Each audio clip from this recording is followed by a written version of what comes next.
Welcome to Verified Fears. There's a road up here where night never fully lifts, and even the air can feel like a living thing. If you ever find yourself driving through thick, unblinking fog in the Pacific Northwest, just know you're not alone in what you see or what follows behind your headlights.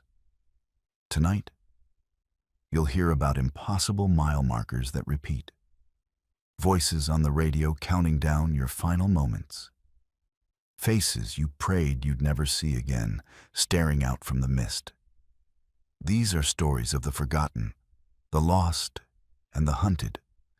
Harrowing encounters along haunted roads where the fog hides more than it reveals. What you're about to experience will make every late drive feel different, and every low cloud a reason to hesitate before turning the key. And if you reach the end, still doubting, try remembering what the fog looks like before sunrise. Do you trust what you hear in the hush? If you crave fear, you've found the right channel. Settle in, subscribe, and tap the bell. After all, when the mist closes in, you'll want at least one warning before something reaches you first. This is Verified Fears, where unsettling truths drift thicker than fog and you decide how deep you're willing to drive. I've driven Highway 101 1,000 times. I know every curve, every marker, every mile. 23 years behind the wheel of an 18-wheeler will do that to you. The road becomes muscle memory, something you feel in your bones rather than think about. So when I passed mile 167 for the fourth time in a row, I knew something was fundamentally wrong with the world. It started normal enough. I'd left Portland around 6 in the evening, hauling a load of electronics down to Sacramento. The weather report mentioned fog rolling in along the coast. But that's nothing unusual for November in Oregon. I've driven through worse. By the time I hit the Cape Perpetua stretch, the fog had gotten thick. The kind that turns your headlights into useless glowing orbs that barely cut 3 feet ahead. I slowed down to about 35, which annoyed me because I was already behind schedule. But you don't mess around with coastal fog. I've seen too many cars at the bottom of cliffs to take chances. Mile marker 167 appeared in my headlights like it always does. Just a green reflective sign on a white post. I noted it without really thinking about it, the way you notice your own breathing. Then about 5 minutes later, I saw it again. Same marker, same post, same exact placement. My first thought was that the highway department had screwed up and put 2 markers with the same number on the same stretch of road. It happens sometimes with rural highway maintenance. I made a mental note to report it and kept driving. But then I saw it a third time. And that's when the confusion started turning into something else. Something cold that settled in my stomach like I'd swallowed ice water. I pulled over, or at least I tried to. The shoulder was narrow here, barely wide enough for my rig, but I managed to get most of the way off the road. I sat there with the engine idling, staring at that mile marker in my mirror. The fog moved around it in slow, thick waves, but the marker itself stayed perfectly still, perfectly clear. I grabbed my phone to check my GPS, but there was no signal. That wasn't surprising. Cell coverage is spotty along this stretch. But my GPS should still show my location even without a signal. Instead, the screen showed a blue dot on a gray line.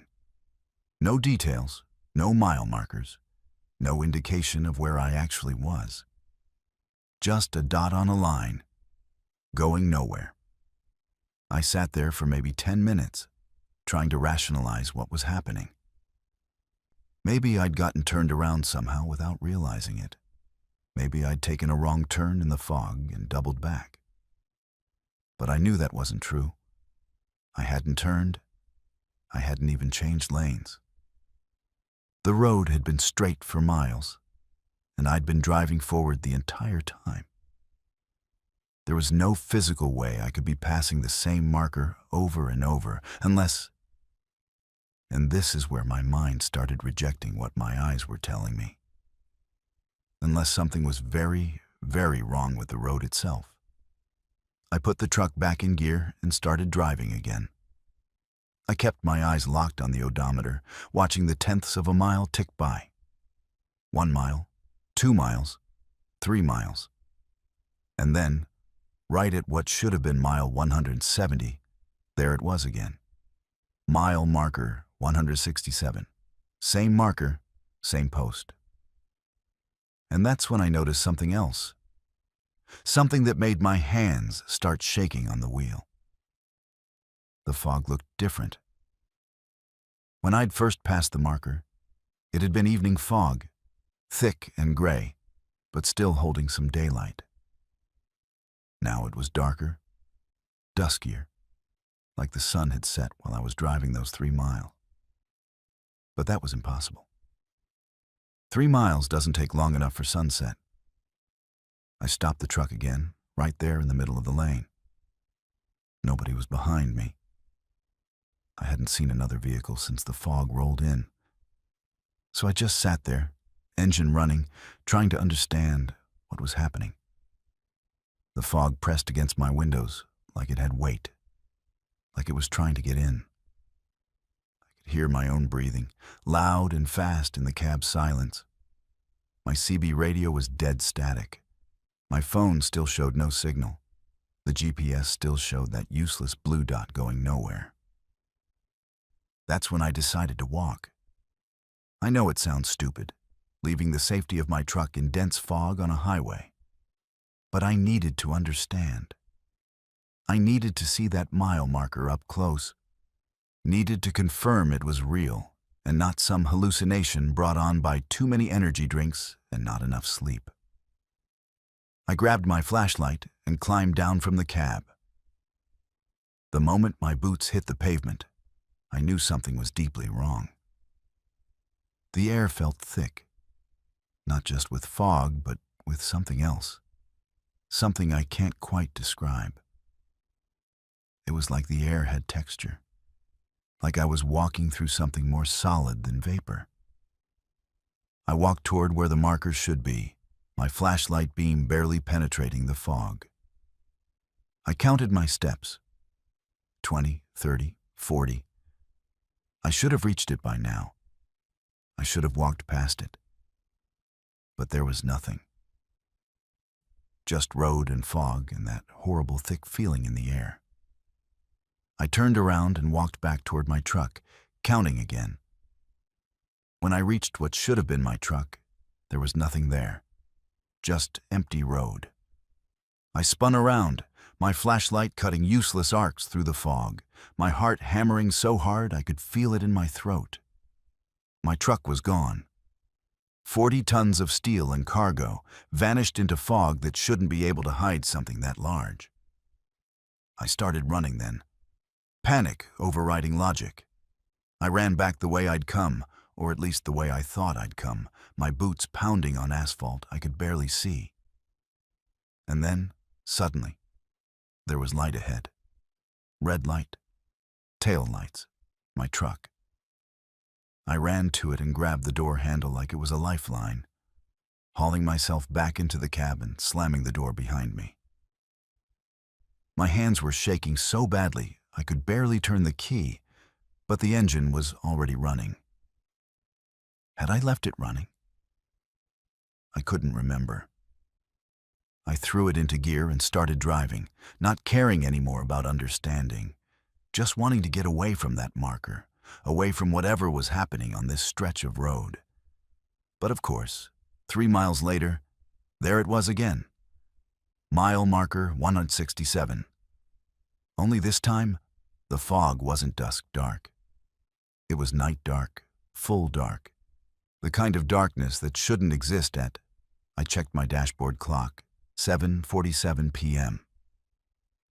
It should still be evening, should still have some light in the sky. But outside my windows was nothing but darkness and fog and that marker, always that marker. I don't know how many times I passed it after that. I lost count. Each time the world outside changed slightly. Once, the fog had a reddish tint, like it was lit from below by something I couldn't see. Once, I swear the trees on either side of the road were closer than they should be, their branches reaching over the pavement like fingers.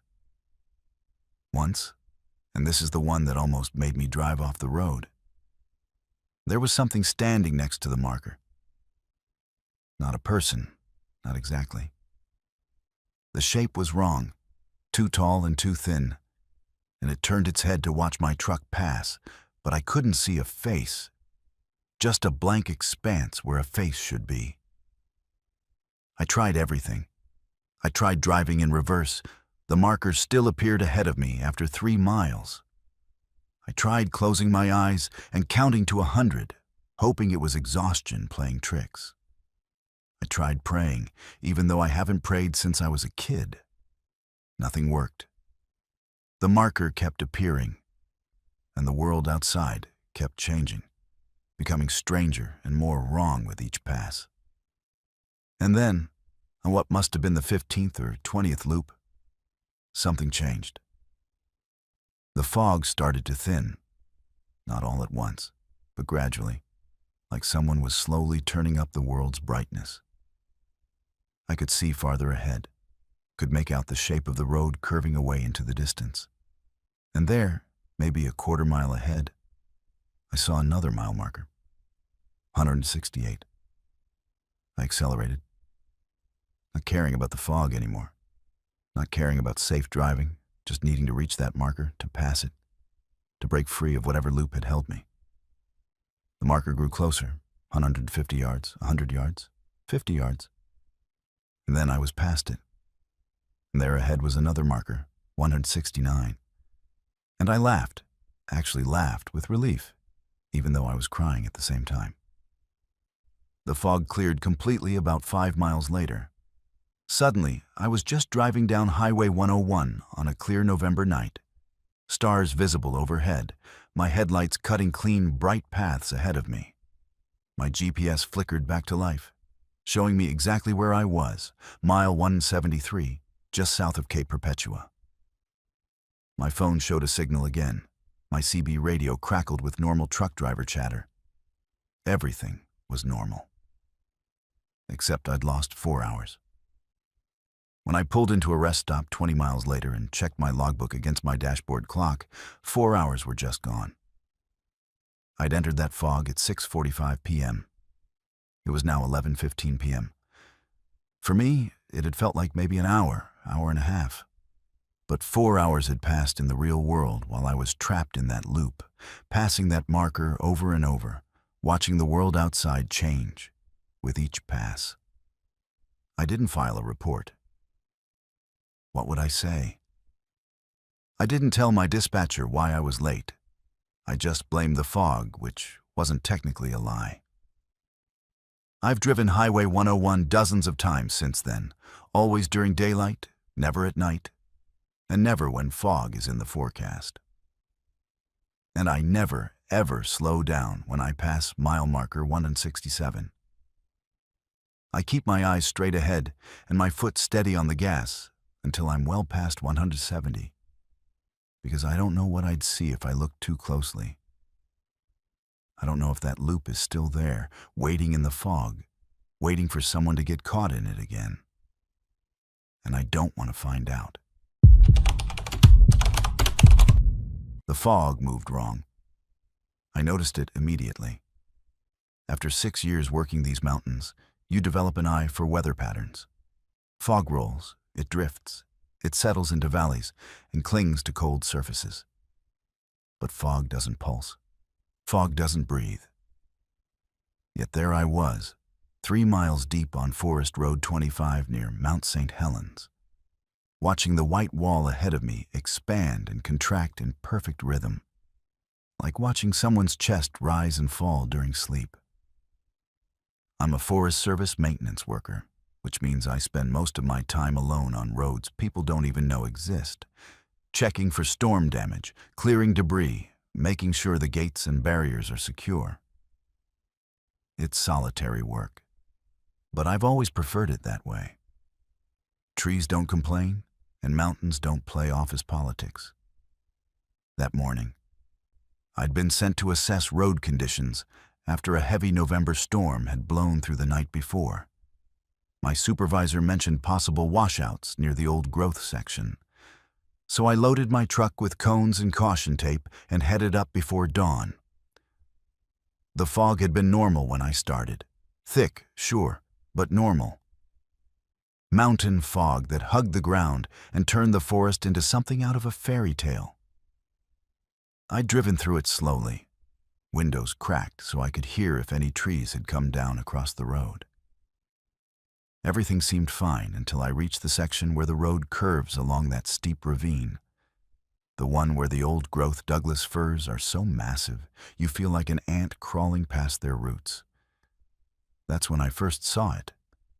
The fog ahead wasn't just sitting there. It was moving, breathing, in and out, in and out. Expanding maybe 10 or 15 feet with each pulse, then contracting back. Regular as a heartbeat, regular as breath. I stopped my truck right there in the middle of the road and watched it for a solid minute, trying to find a rational explanation. Wind patterns, maybe. Some weird temperature differential creating convection currents. But the air was completely still. Not even a whisper of breeze. And the fog kept pulsing, kept breathing, completely independent of anything that should make fog move. I grabbed my thermos of coffee and took a long drink, thinking maybe I was more tired than I'd realized. But when I looked again, it was still happening. Still breathing. I should have turned around right then. Every instinct I had that wasn't pure curiosity was screaming at me to back up, turn around, and report the road as impassable. But 6 years of scientific training and natural resource management had taught me to observe, to document, to understand before reacting. So I put my truck in gear and drove slowly forward, toward the breathing fog, telling myself I just needed to get a closer look, to understand what was causing this phenomenon. As I got closer, I realized the pulsing wasn't just in front of me. It was all around me. The fog to my left, to my right, behind me, all of it moving in perfect synchronization, expanding, contracting, breathing. And now that I was inside it, I could feel it too. Each time the fog expanded, the air pressure changed slightly. I felt it in my ears, in my chest, like being inside a massive lung. The truck's engine started running rough, sputtering slightly with each contraction of the fog, like it was struggling to breathe too. Then my engine died. Just stopped, right there on the road with no warning. My dash lights flickered and went dark. I turned the key, pumping the gas, but got nothing except a clicking sound that seemed pathetically small against the huge silence of the forest.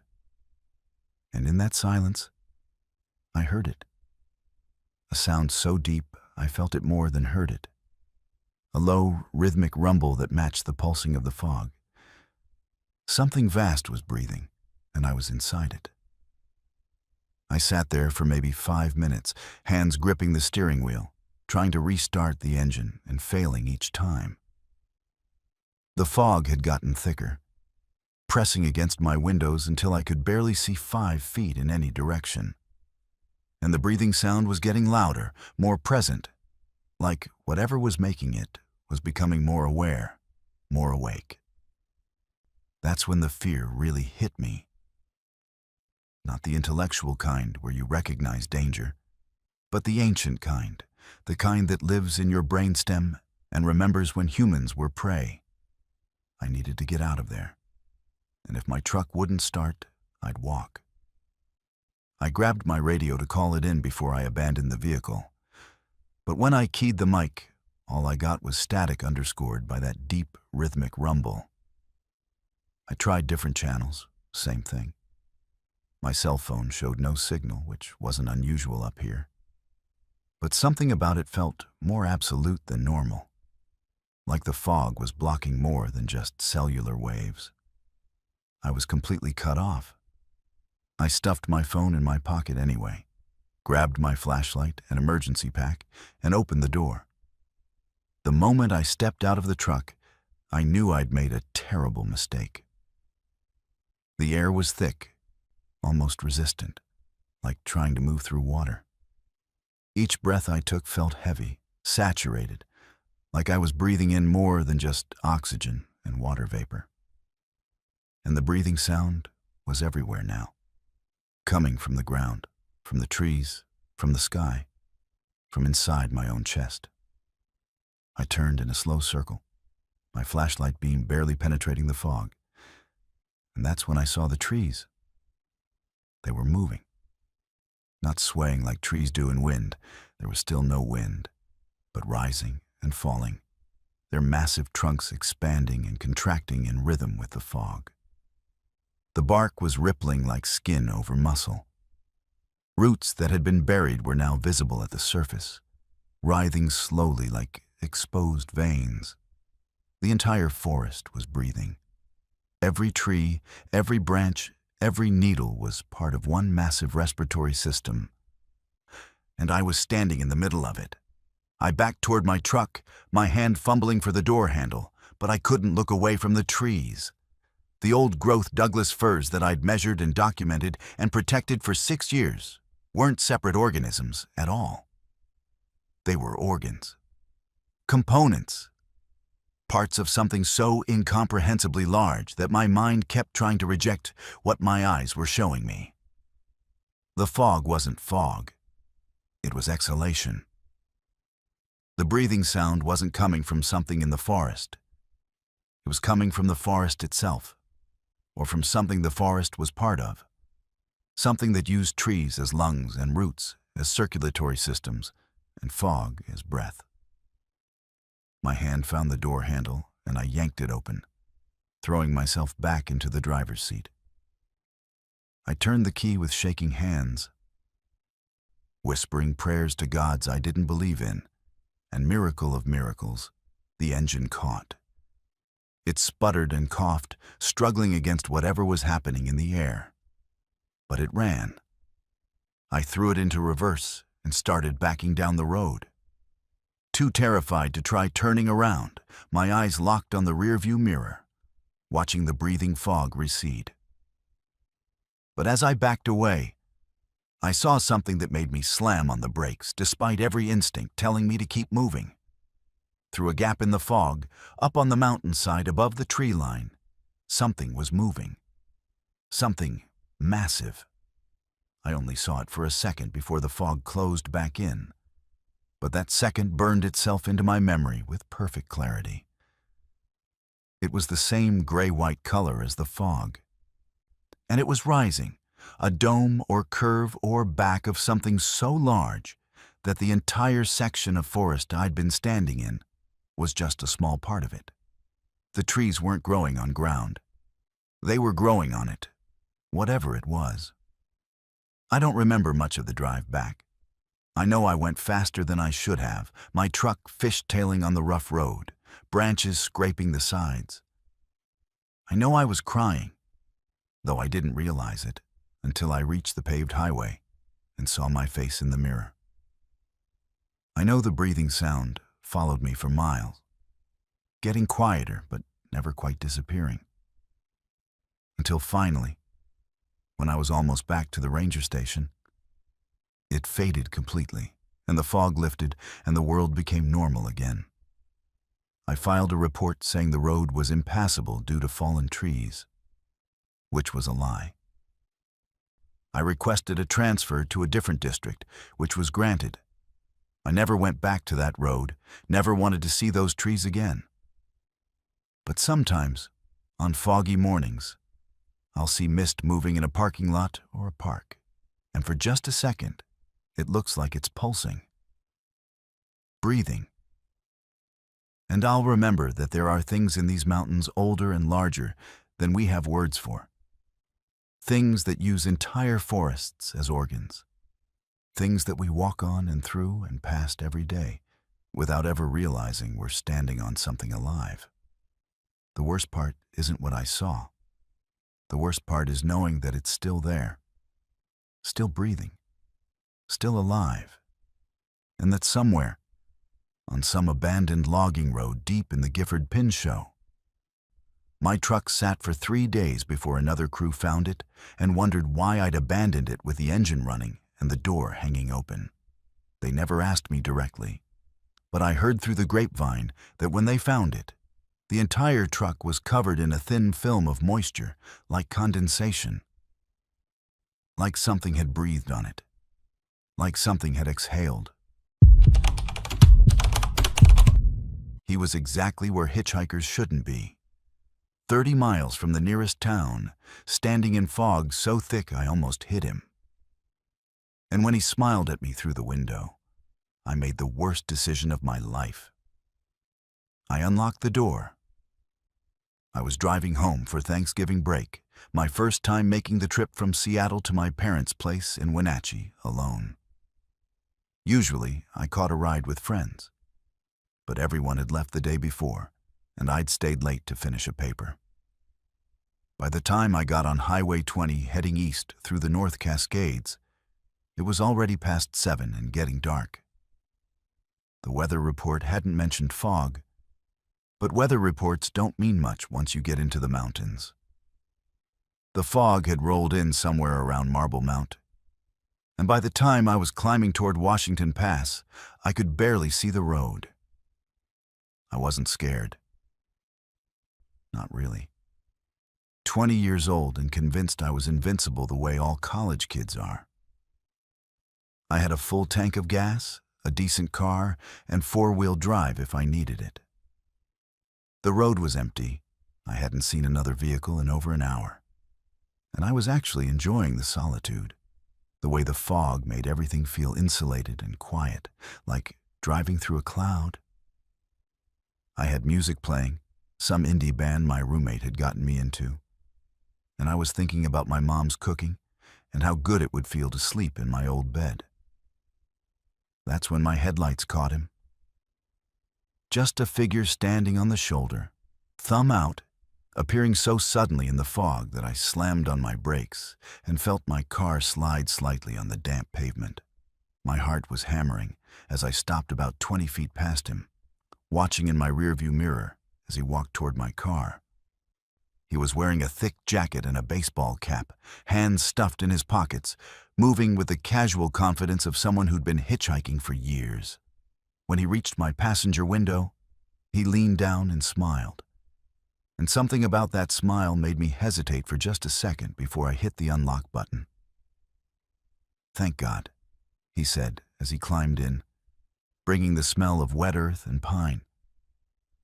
"I've been out here for 2 hours. You're the first car I've seen." He was probably in his 40s, with a weathered face and tired eyes, the kind of guy who looked like he'd lived a hard life but wasn't dangerous. Just down on his luck. "Heading east?" he asked, and when I nodded, his smile got wider. "Perfect. I just need to get to Mazama.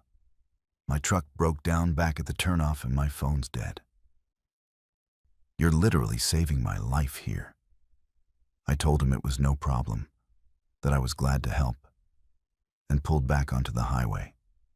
The fog seemed even thicker now, pressing against the windshield until I had to lean forward to see the road. He was quiet for the first few minutes, just sitting there looking out at the fog, and I started to relax. Just a guy who needed a ride. Nothing weird about it. But then he spoke again, and something in his voice made my hands tighten on the wheel. "You're going to want to slow down in about half a mile," he said. "There's a sharp curve coming up and the shoulder's washed out. Saw a car go off there about a month ago." I slowed down, and sure enough, there was the curve, sharper than I'd expected, with orange cones and caution tape marking where the shoulder had collapsed. I navigated it carefully, and he nodded with satisfaction. Good. Most people take that too fast, especially in fog like this. Can't see it until you're right on top of it. How do you know this road so well? I asked, trying to make conversation, trying to ignore the small voice in my head that was starting to whisper warnings. I've been up and down it more times than I can count, he said.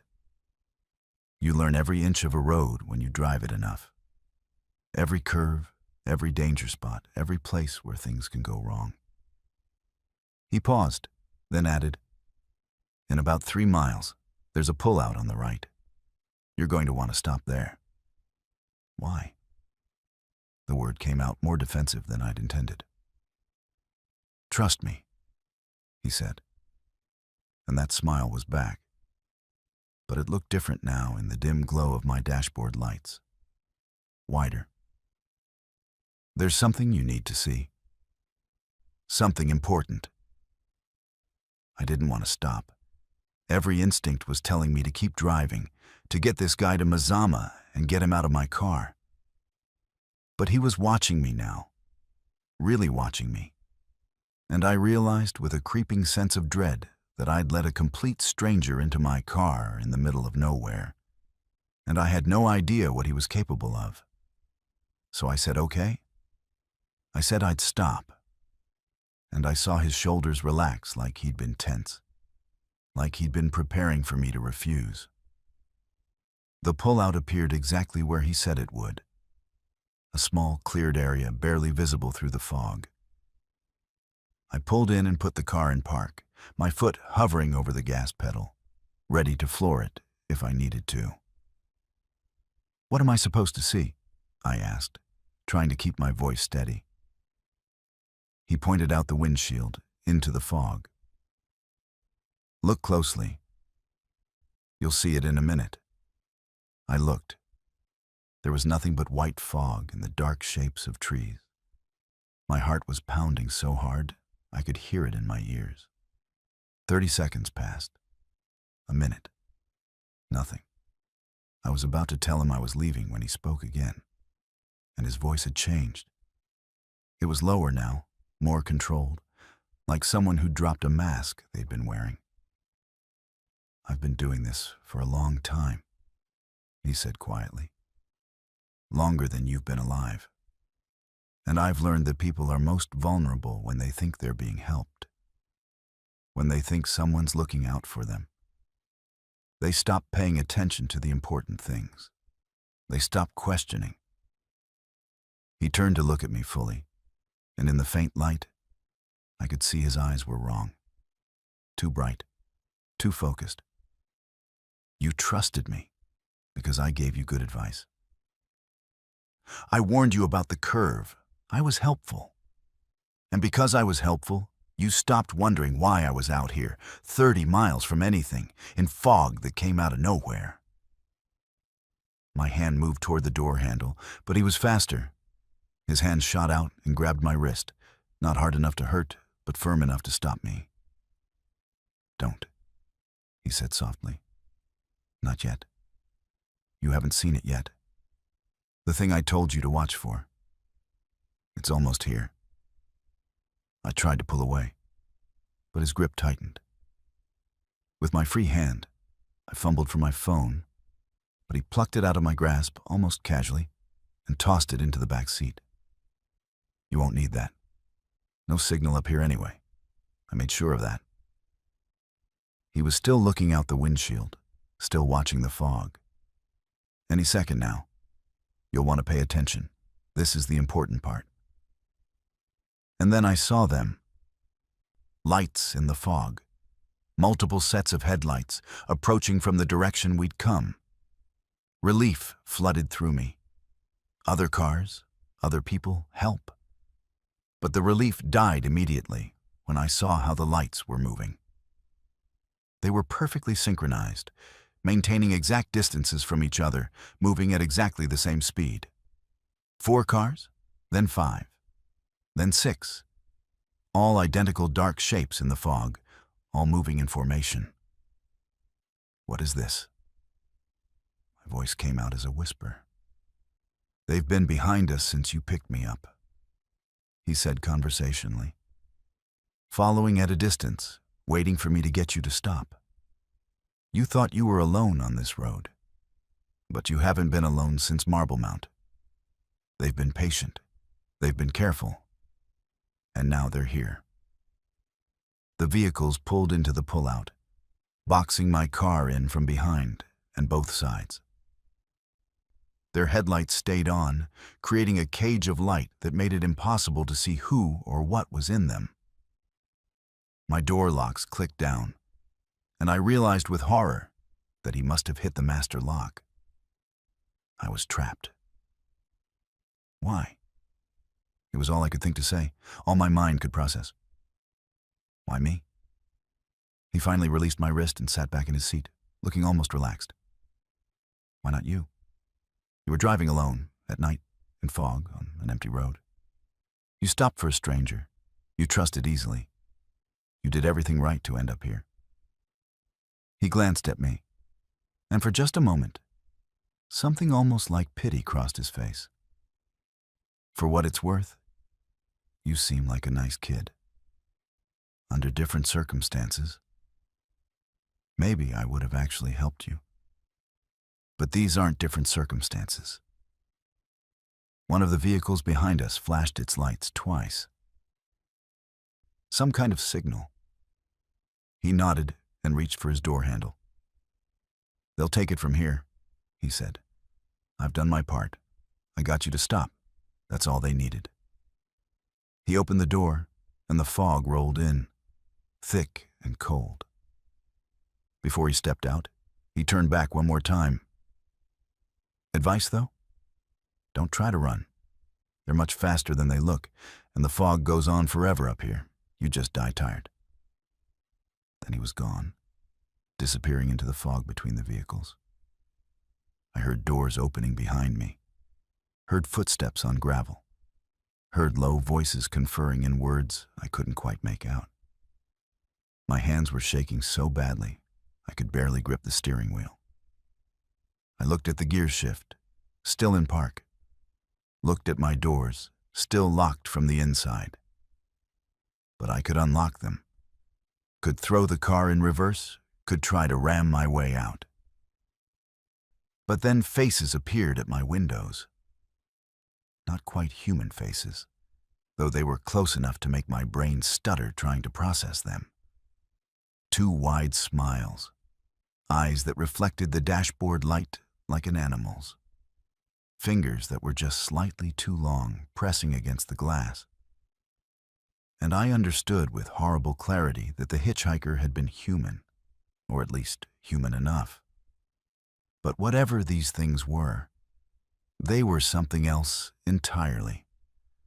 Something that used humans like him to deliver prey. Something that waited in fog for helpful strangers to stop in pullouts on empty mountain roads. I never saw what happened next. My memory cuts off right there, at that moment of understanding, with those faces at my windows and those two long fingers starting to try the door handles. The next thing I remember is waking up in my car on the side of Highway 20, 8 miles past Washington Pass, with weak morning sunlight filtering through dissipating fog. My phone was in the cup holder, not the back seat. My doors were unlocked. My tank was half empty when it should have been nearly full. And on my passenger seat, neatly folded, was the baseball cap the hitchhiker had been wearing. I drove straight to my parents' house and told them I'd decided to leave early, had driven through the night. I didn't tell them about the hitchhiker or the vehicles or the faces.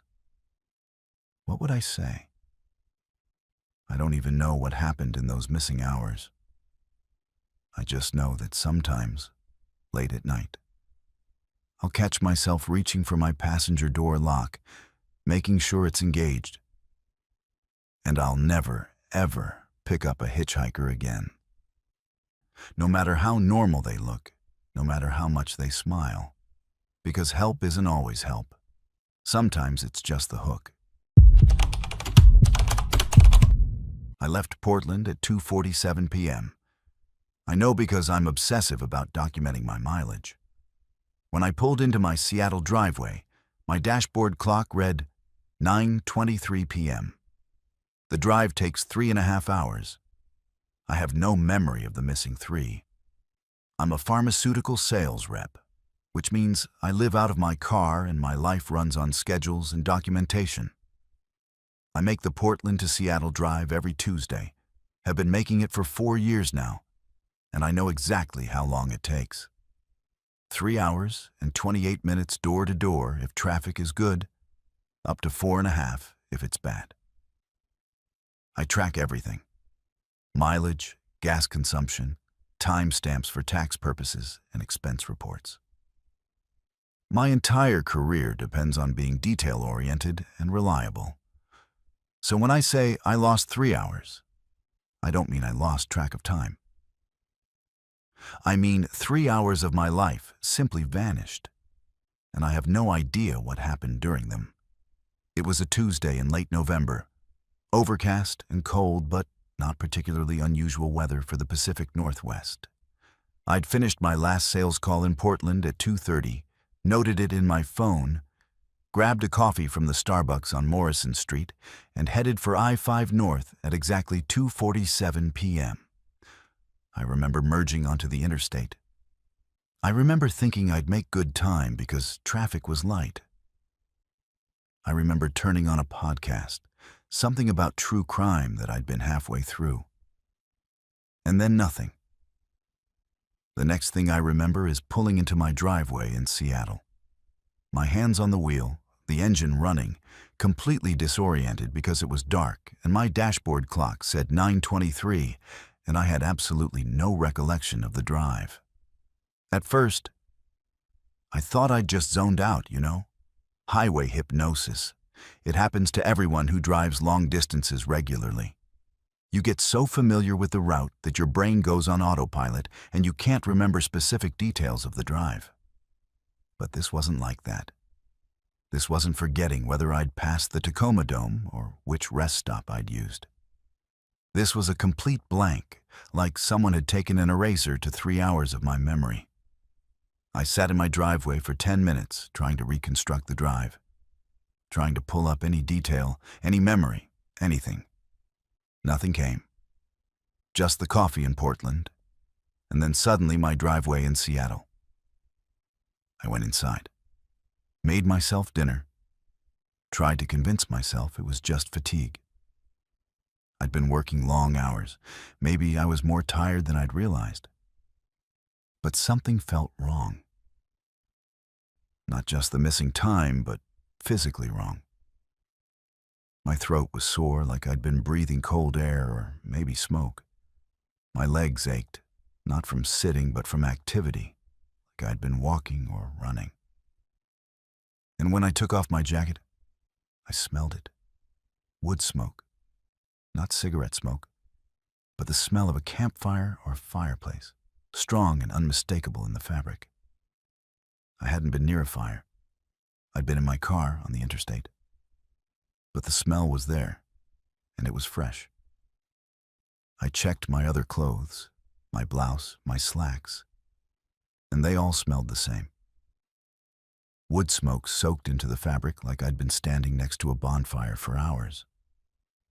I threw everything in the wash and took a shower, and while the water ran hot over me, I tried again to remember anything about the drive.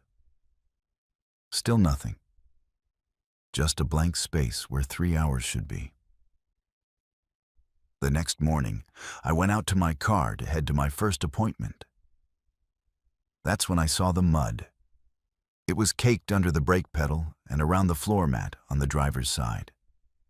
Thick, dark mud mixed with pine needles and what looked like moss. Not road dirt, not the kind of grime that accumulates from normal driving. This was forest floor mud, the kind you only get from walking through woods. I stood there staring at it for a long moment, my coffee getting cold in my hand, trying to make sense of it. When had I been in a forest? Why couldn't I remember? I called my office and told them I was taking a sick day, then drove to a car wash and had them detail the interior. While I waited, I checked my phone's location history. Google tracks everywhere you go if you have the app enabled, and I always have it enabled for mileage tracking. I pulled up Tuesday's timeline and felt my stomach drop. According to my phone, I'd stayed on I-5 the entire time. Portland to Seattle, straight shot, no detours. But the timeline showed me stopping for 47 minutes at a location between Olympia and Tacoma. Just a pin on the map with coordinates, no address, nothing to indicate what was there. I zoomed in on the satellite view. Trees. Dense forest on both sides of the interstate. No rest stop, no gas station. Nothing that would explain why I'd stopped or how I'd gotten mud from a forest floor into my car.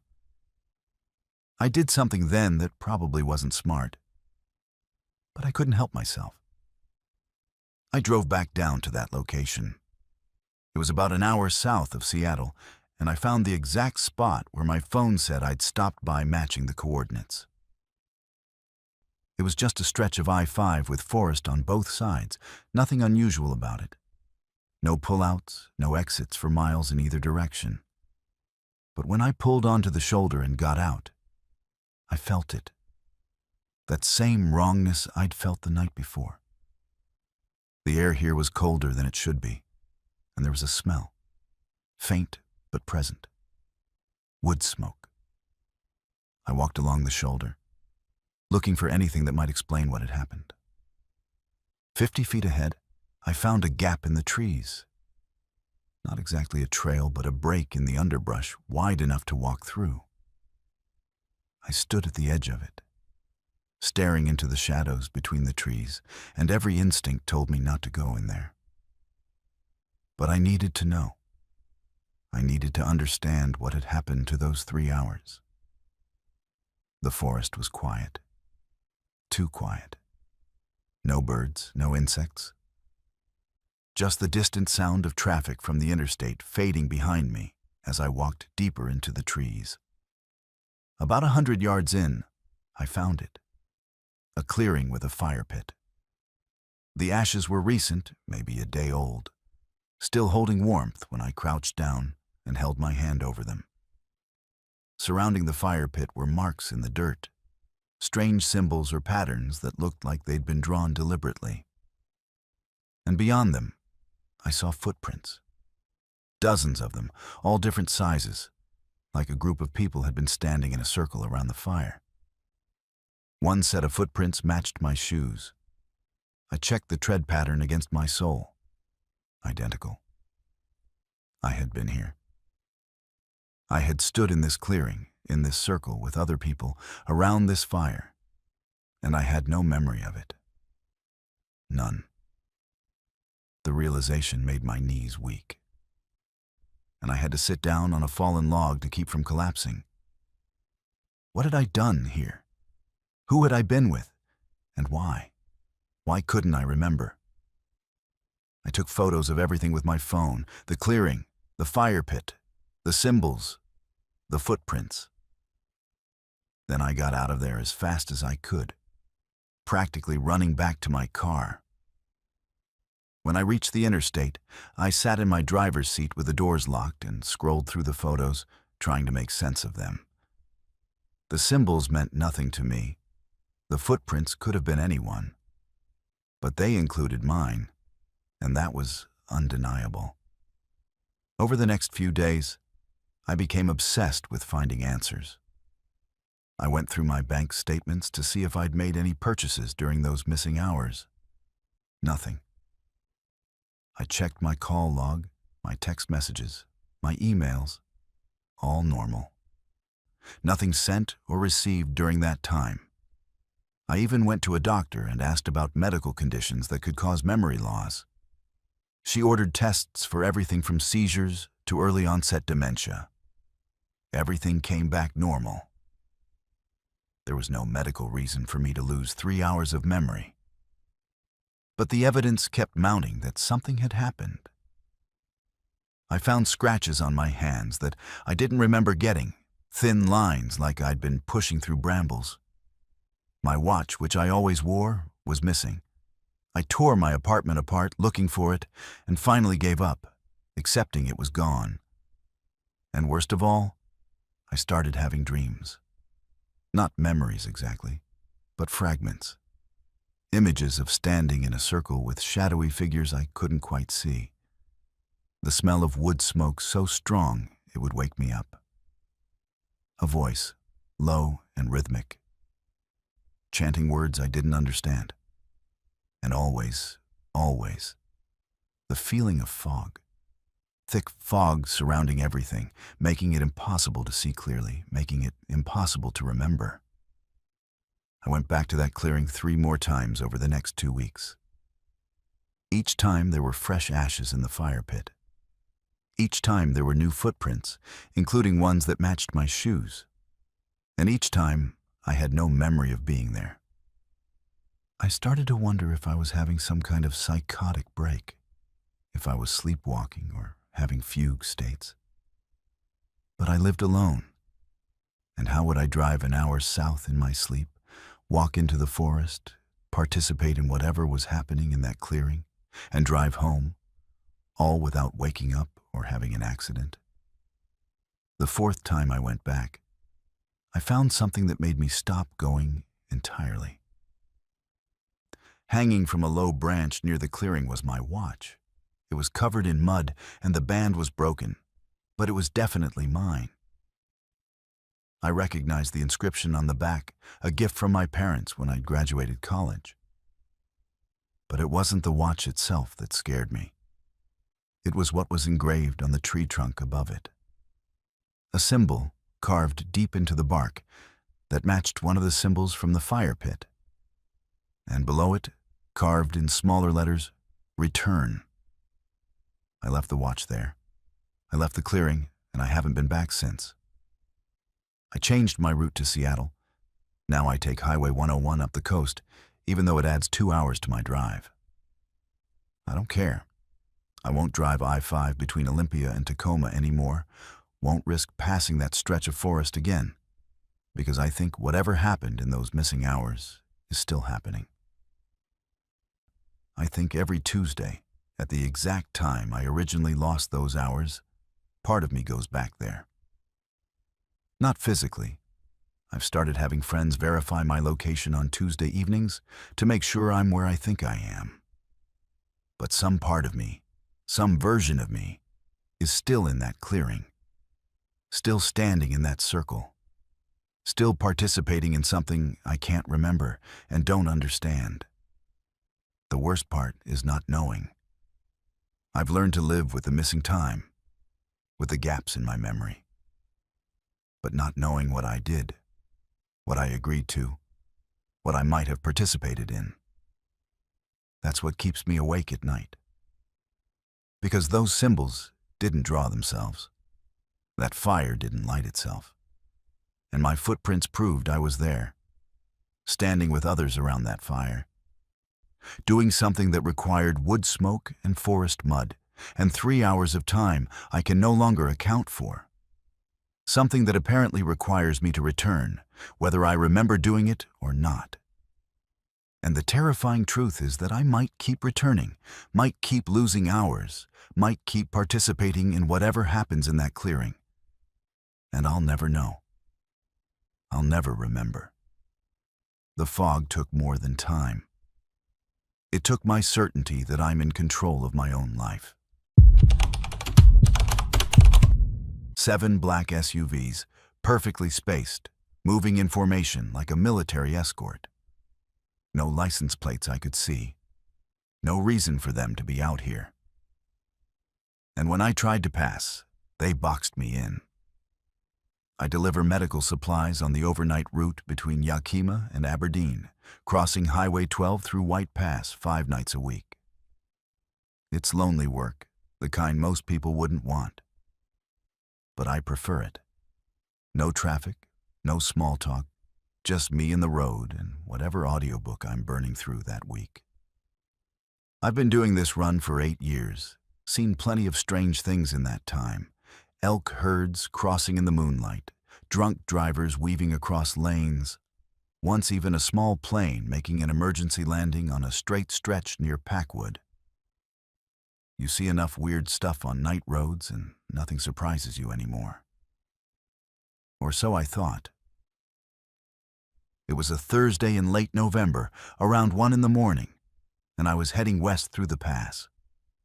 Fog had settled in thick around Rimrock Lake, the kind that turns your high beams into useless glare. So I'd switched to fog lights and slowed to about 40. The road was empty like it usually is at that hour. I hadn't seen another vehicle since leaving Yakima. My delivery wasn't due in Aberdeen until 6 a.m., so I had plenty of time. I was relaxed, listening to some thriller novel about corporate espionage, not paying attention to much beyond keeping my van between the lines. That's when I first saw them in my rearview mirror. Headlights, multiple sets, appearing suddenly out of the fog behind me.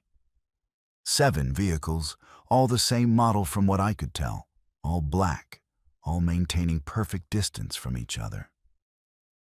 They looked like Chevy Suburbans or maybe Ford Expeditions, the kind of large SUVs that government agencies use or wealthy people buy for intimidation factor.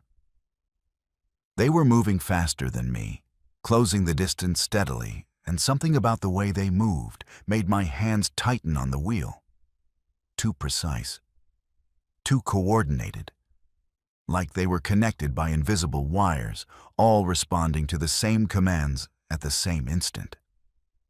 They caught up to me near the summit, and instead of passing, the lead vehicle slowed to match my speed exactly, 40 miles per hour.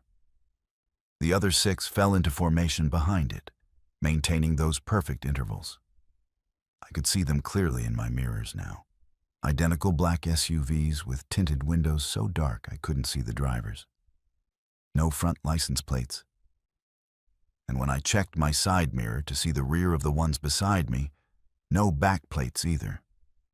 Just blank black metal where identification should be. I'm not a paranoid person by nature. 8 years of night driving teaches you that most weird things have boring explanations. But something about this felt wrong. I sped up to 50, testing. They matched my speed instantly. Not gradually like normal drivers would, but immediately, like they'd anticipated my move. The formation never wavered. Perfect spacing, perfect synchronization. I slowed back down to 35.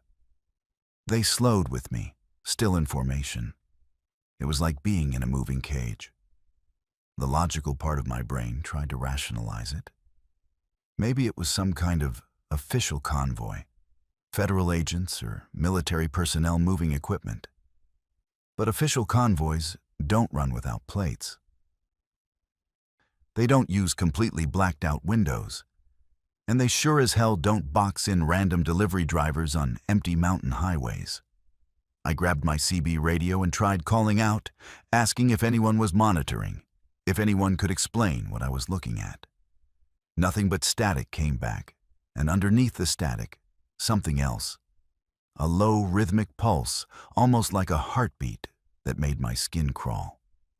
I decided to try passing them. There was a straight stretch coming up before the road started its descent toward Packwood, and even in the fog I could see well enough to attempt it. I signaled left, checked my mirror, and accelerated into the passing lane. The moment I did, the formation changed. The 3 SUVs on my left moved in closer, closing the gap until they were inches from my van. The ones behind accelerated, coming up fast. And ahead somehow, 2 more appeared out of the fog that I could have sworn weren't there before. They'd somehow gotten in front of me without passing, without me seeing them move. Now they were ahead, slowing down, forcing me to slow down or rear-end them. I jerked back into the right lane, my heart hammering, and the formation reformed around me. 7 SUVs, perfect spacing, moving in unison. Except now I was certain there had only been 7 before. But when I counted again, I saw 8, then 9. My eyes had to be playing tricks on me in the fog. But each time I counted, the numbers seemed different. 7, then 9, then 8 again.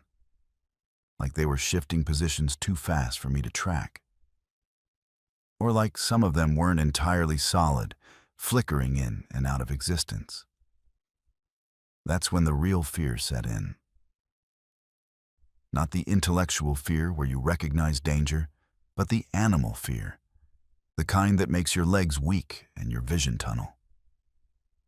These things, and I was starting to think of them as things rather than vehicles, weren't following me. They were hurting me, keeping me moving in a specific direction at a specific speed, preventing me from leaving the formation. But hurting me toward what? I tried my cell phone. No signal, which wasn't unusual in the past, but my phone also wouldn't turn on properly. The screen flickered with static, and for just a moment, I saw something that looked like text. Maintain speed. Maintain lane. Then the phone went completely dead, wouldn't respond to any buttons. I threw it on the passenger seat and focused on driving, on trying to figure out what to do. The fog was getting thicker, and the SUVs were getting closer. I could see now that their windows weren't just tinted, they were completely black, like the glass had been painted over from the inside. No light came from within them, no indication that anyone was actually driving. They moved with mechanical precision, adjusting to every tiny change in my speed or position instantly, and I realized with growing horror that I hadn't seen a single brake light come on. Not once. They accelerated and decelerated without their brake lights ever illuminating, like they were gliding rather than driving. A sign appeared in my headlights. Packwood, 8 miles. 8 miles until I'd reach the town, reach other people, reach help. I just had to stay calm for 8 more miles. But the SUVs seemed to sense my thoughts, or sense the sign, because the formation tightened.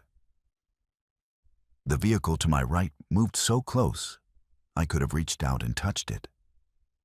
The ones behind closed the gap until they were feet from my rear bumper.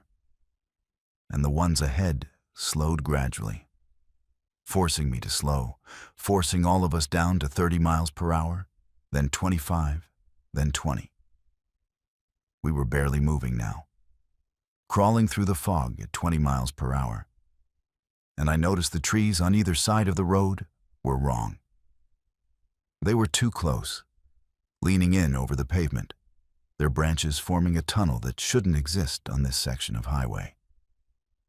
The fog had taken on a greenish tint, like it was lit from below by something phosphorescent.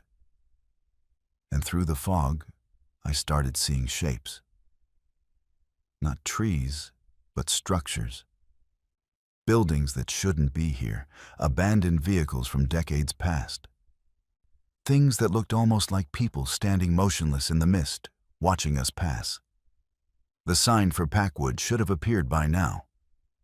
8 miles at 20 miles per hour should have taken less than half an hour. But my dashboard clock showed nearly an hour had passed, and there was no sign of the town. Just more fog, more wrong trees, more impossible structures at the edge of my vision. The SUVs maintained their formation, patient and inexorable, herding me deeper into wherever this road was actually going. I made a decision then that probably saved my life. Instead of continuing to let them control me, I slammed on my brakes. Just stopped completely, right there in the middle of the highway. The formation scattered. Some of the SUVs shot past me, some swerved into the other lane, and for just a moment, the cage broke open. I cranked my wheel hard right and floored it, driving off the road into the forest, my van bouncing over rough terrain, branches scraping metal, my headlights cutting wild arcs through the trees. Behind me, I saw the SUVs trying to follow, but they moved wrong off-road. Too stiff, too awkward, like they weren't designed for anything except pavement. I kept driving, praying I wouldn't hit a tree or drop into a ravine, just focused on getting away from them, getting away from that formation and whatever destination they'd been herding me toward. My van crashed through undergrowth, bottomed out on rocks, and then suddenly I was back on pavement. Actual pavement, with lane markers and a normal yellow dividing line. I was on Highway 12, but everything looked normal now. The fog was lighter, the trees were the right distance from the road, and when I checked my mirror, there was nothing behind me. No SUVs, no formation, just empty highway and normal fog. My radio crackled back to life with regular CB chatter. My phone rebooted itself in the passenger seat. And ahead, maybe a mile distant, I saw the lights of Packwood. I pulled into the first gas station I found and sat in the parking lot with my engine running for 20 minutes, just shaking. The van was trashed, scratches down both sides, a cracked headlight, mud and pine needles packed into every crevice. But I was alive. I was out. When I finally went inside to buy coffee, the attendant asked if I was okay, said I looked like I'd seen a ghost. I told him I'd swerved to avoid a deer and gone off-road. He seemed to accept that. I finished my delivery that morning, but I quit the job the following week. Told my supervisor I was moving out of state, which was a lie. I just couldn't drive that route anymore. Couldn't risk ending up in that formation again, couldn't risk finding out where they'd been hurting me. Because I think if I'd stayed in that cage for a few more miles, I would have reached whatever destination they had planned. And I don't think I would have come back from it. Sometimes, late at night, I'll be driving and I'll see a black SUV in my rearview mirror. Just one, always just one, with tinted windows and no plates visible. It never gets close, never tries to box me in. It just follows for a mile or two, then disappears at the next exit or turn. And I wonder if it's checking on me, making sure I'm still here, still in the normal world. Or if it's waiting for me to slip up, to drive the wrong road at the wrong time. So the formation can find me again and finish herding me to wherever I was supposed to go. I don't know which possibility scares me more. The voice crackled through on a frequency I'd never heard traffic on before. Male, middle-aged, utterly calm. Subject vehicle, dark blue Honda Civic, now passing Vista Point. Dense fog. Speed approximately 35 miles per hour. Beginning countdown, 100. I'm a ham radio enthusiast, have been since I was 16, and I know every frequency worth monitoring in the Pacific Northwest. I was driving to a radio operator's meetup in Hood River, my mobile rig mounted under my dashboard, scanning through channels out of habit more than expectation. The historic Columbia River Highway isn't exactly a hotbed of radio activity. Mostly truckers on CB, occasional park rangers, sometimes hikers with walkie-talkies. So when that voice came through on 402.7 MHz, a frequency that should have been empty, I almost didn't register what it was saying at first. Just another transmission, background noise to my drive. Then my brain caught up to my ears and I realized what I'd heard. Dark blue Honda Civic. That was my car. Vista Point. I just passed that overlook maybe 30 seconds ago. The fog had rolled in thick about 10 miles back, turning the famous scenic highway into a claustrophobic tunnel of white. And that voice had described my exact situation, my exact location, my exact speed. I grabbed the mic and keyed it, my heart starting to pound. This is KF7RLM. Who is this? Identify yourself. Nothing but static. I waited, counting seconds, then tried again. This is KF7RLM on 462.7. Please identify. You just described my vehicle. What's going on? Still nothing. I was about to chalk it up to some weird coincidence.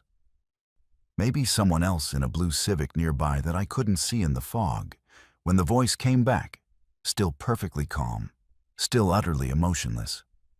Subject vehicle maintaining speed. Now approaching La Tourelle Falls turnoff. 94.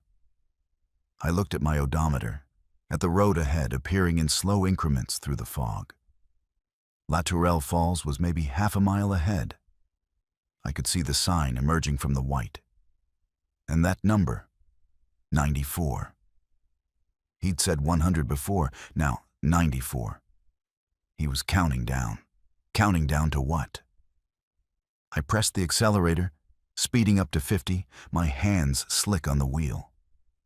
I needed to get to Hood River, needed to get around other people, needed to understand what was happening. The voice returned within seconds. Subject vehicle accelerating. Speed now 50 miles per hour. Deviation noted. 89. He'd skipped numbers. 5 numbers for the 30 seconds or so since his last transmission. 1 number for every 6 seconds. I did the math quickly. At that rate, he'd reach 0 in about 9 minutes. 9 minutes until what? I grabbed my phone from the cup holder, tried to dial 911, but there was no signal. The fog seemed to be blocking everything except that one frequency, that one voice describing my every move. I kept driving, faster now, watching the road materialize in front of me, just barely in time to take the curves. The historic Columbia River Highway is beautiful in clear weather. Waterfalls, vista points, dramatic cliffs overlooking the gorge. In dense fog, it's a nightmare of blind curves and sheer drops. But I didn't care about safety anymore. I cared about that countdown. About the clinical precision in that voice, about the fact that someone was watching me from somewhere I couldn't see them. Subject vehicle now passing Bridal Veil Falls State Park. Speed 55 miles per hour. Fog density increasing, 77. The voice never wavered, never showed emotion, just stated facts like a scientist recording observations. I screamed into my radio, demanding answers, threatening to call the police, pleading for whoever it was to stop, to explain. The only response was that voice, relentless and calm. Subject displaying signs of distress. Vocal output elevated. Heart rate estimated at 110 beats per minute. 68. How could he know my heart rate? Was he guessing? But no, it felt right. My heart was hammering, probably exactly 110 beats per minute, which meant he wasn't just watching me from a distance. He was close. Close enough to see me clearly, or maybe he had equipment. Infrared, thermal imaging, something that could read my vital signs through the fog. I checked my mirrors frantically, but saw nothing except white fog and my own taillights reflecting back at me. Subject checking mirrors. Defensive behaviors emerging. Approaching Joaquina Falls. 59. Less than a minute had passed. He was counting faster now, or maybe I was burning through time faster than I realized. Panic does that, distorts your sense of duration. I tried changing frequencies on my radio, scanning through every channel, looking for any other sign of life, anyone else who might hear me.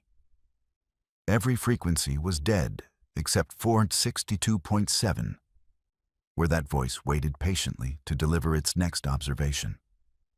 I made a split-second decision and jerked my wheel right, taking the turnoff for Multnomah Falls at the last possible second. If someone was following me, tracking me, I'd lose them in the parking area, find park rangers or tourists, find help. The voice responded immediately. Subject vehicle departing primary route. taking Multnomah Falls Access Road. Attempting evasion. 46. The parking lot was empty. Completely, impossibly empty. Multnomah Falls is one of the most visited sites in Oregon. There should be people, cars, rangers, someone. Instead, there was nothing but fog and empty parking spaces, and that horrible voice continuing its countdown. Subject vehicle stopped. Subject displaying extreme distress. Heart rate now 130 beats per minute. Respiratory rate elevated, 38. I locked my doors and sat there, breathing hard, trying to think. Whoever was doing this had cleared the area somehow, or the fog had, or I'd driven into something that wasn't quite the real world anymore. The voice knew everything, my speed, my heart rate, my location, my actions. It was like being dissected while still alive. Every part of me observed and catalogued and reported in that clinical monotone. Subject attempting to calm respiratory function. Unsuccessful. Subject searching vehicle interior for potential weapons or defensive tools. 29. I froze, my hand halfway to the tire iron I kept under the passenger seat. He could see inside my car. Through the fog, through my windows, he could see exactly what I was doing. I looked up through my windshield and saw only white fog pressing against the glass. But somewhere in that fog, eyes were watching, instruments were measuring, and that voice was narrating my terror. I started the car and floored it, driving back toward the highway, tires squealing on the wet pavement. I didn't care about the countdown anymore, didn't care about understanding. I just needed to escape, to break whatever observation grid I'd driven into, to get back to the real world where fog was just fog and voices on radios belonged to real people. Subject fleeing. Speed 60 miles per hour. Returning to primary route, 18. 18. Less than 2 minutes until 0. Until whatever happened at 0. The fog was impossibly thick now, so dense I could barely see my own hood. I was driving blind, steering by instinct and memory, praying I'd hit the straightaway soon, praying I wouldn't miss a curve and plunge over the cliff into the gorge. The voice continued. Subject entering critical phase. Visibility near 0. Speed dangerous for conditions. 12. I wanted to stop, wanted to pull over and just wait it out. But stopping felt like giving up, like accepting whatever fate that countdown represented. So I kept driving, knuckles white on the wheel, leaning forward until my face was inches from the windshield, searching desperately for the road. 8. The voice was still calm, still clinical, but I could swear I heard something underneath it now. Anticipation, maybe, or satisfaction. 7. My radio suddenly filled with static, loud and overwhelming, drowning out that horrible voice. I fumbled for the volume control, but it wouldn't respond. The static got louder, building to a roar that hurt my ears. And underneath it I could hear, or thought I could hear, other voices. Dozens of them, maybe hundreds, all counting down in unison. 3. Every voice slightly different, but all perfectly synchronized, all marking the seconds until 0. I slammed on my brakes, closing my eyes, unable to drive anymore, unable to do anything but wait for whatever was coming. The voices reached 1, held it for an impossibly long moment, and then in perfect unison, 0. Silence. Complete and absolute silence. No static, no voices, no engine noise, even though my car was still running. I opened my eyes slowly and saw that the fog had vanished. Just gone, like someone had flipped a switch. I was sitting in the middle of the historic Columbia River Highway in brilliant sunshine, surrounded by normal tourist traffic, People in the cars around me staring at me like I was crazy for sitting, stopped in the middle of the road. My radio was off. Not just silent, physically off, the power light dark, even though I never touched the switch. I turned it back on and scanned through every frequency. Normal traffic, normal chatter, no sign of that voice or that frequency. I drove in numb shock to the meetup in Hood River, walking in 2 hours late. My fellow radio enthusiasts asked where I'd been, if I'd gotten lost. I told them yes, I'd gotten lost in the fog. That was 3 years ago. I still do ham radio, still monitor frequencies, still attend meetups. But I won't drive the historic Columbia River Highway anymore. And I won't drive in fog if I can help it.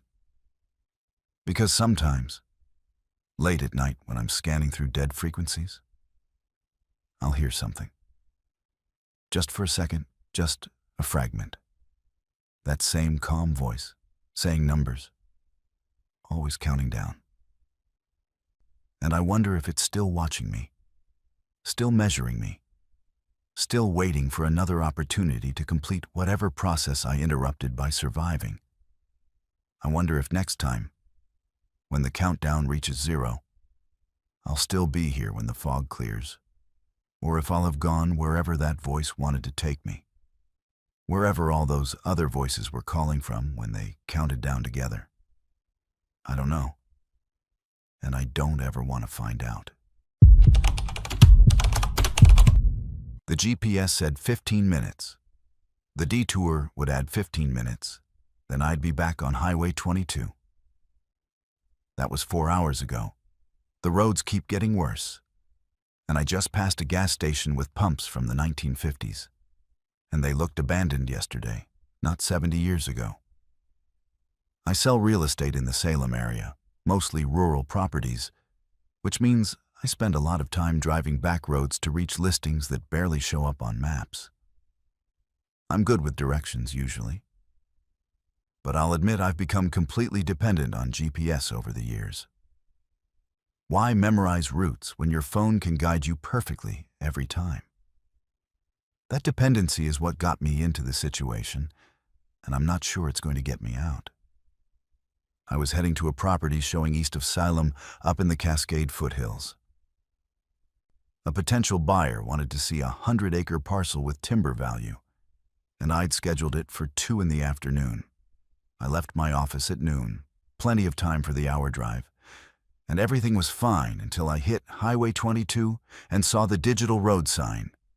Road closed ahead. Detour.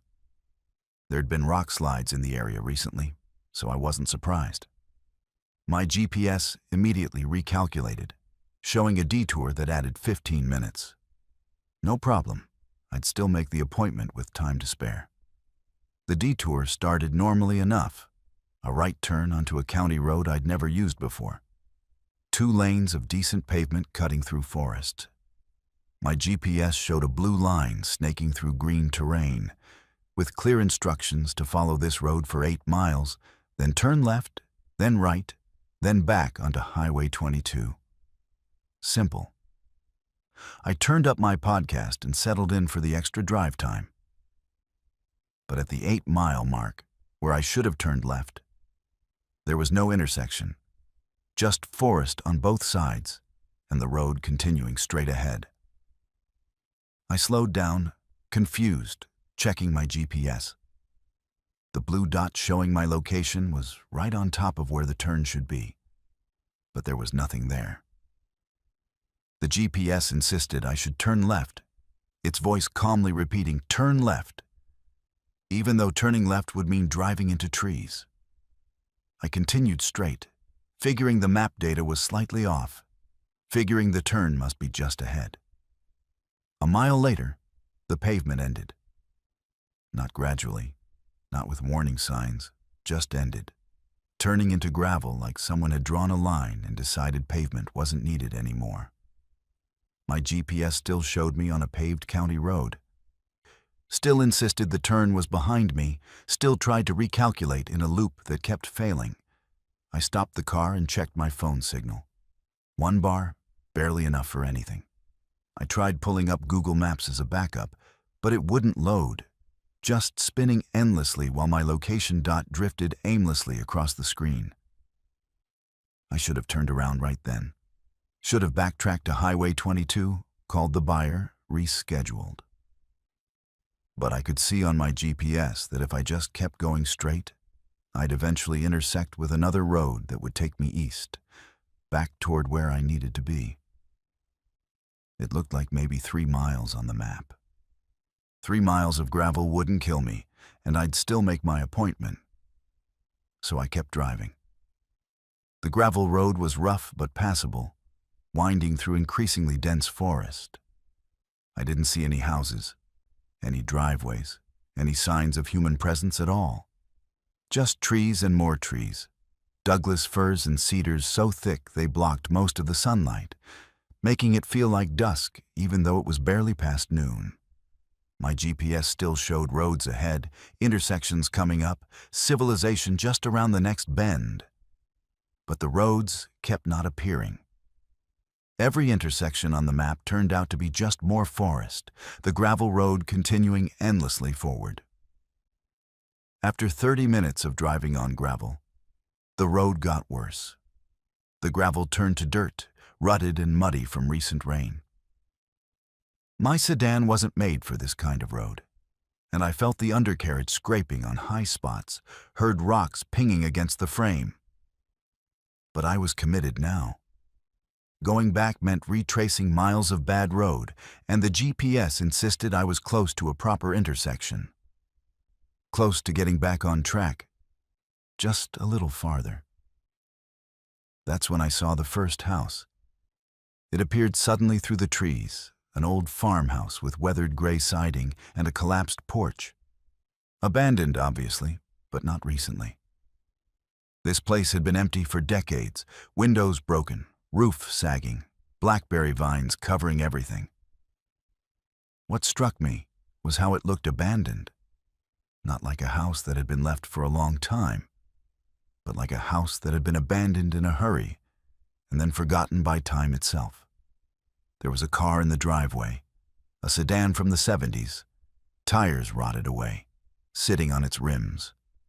No license plates, no identification, just rust and decay.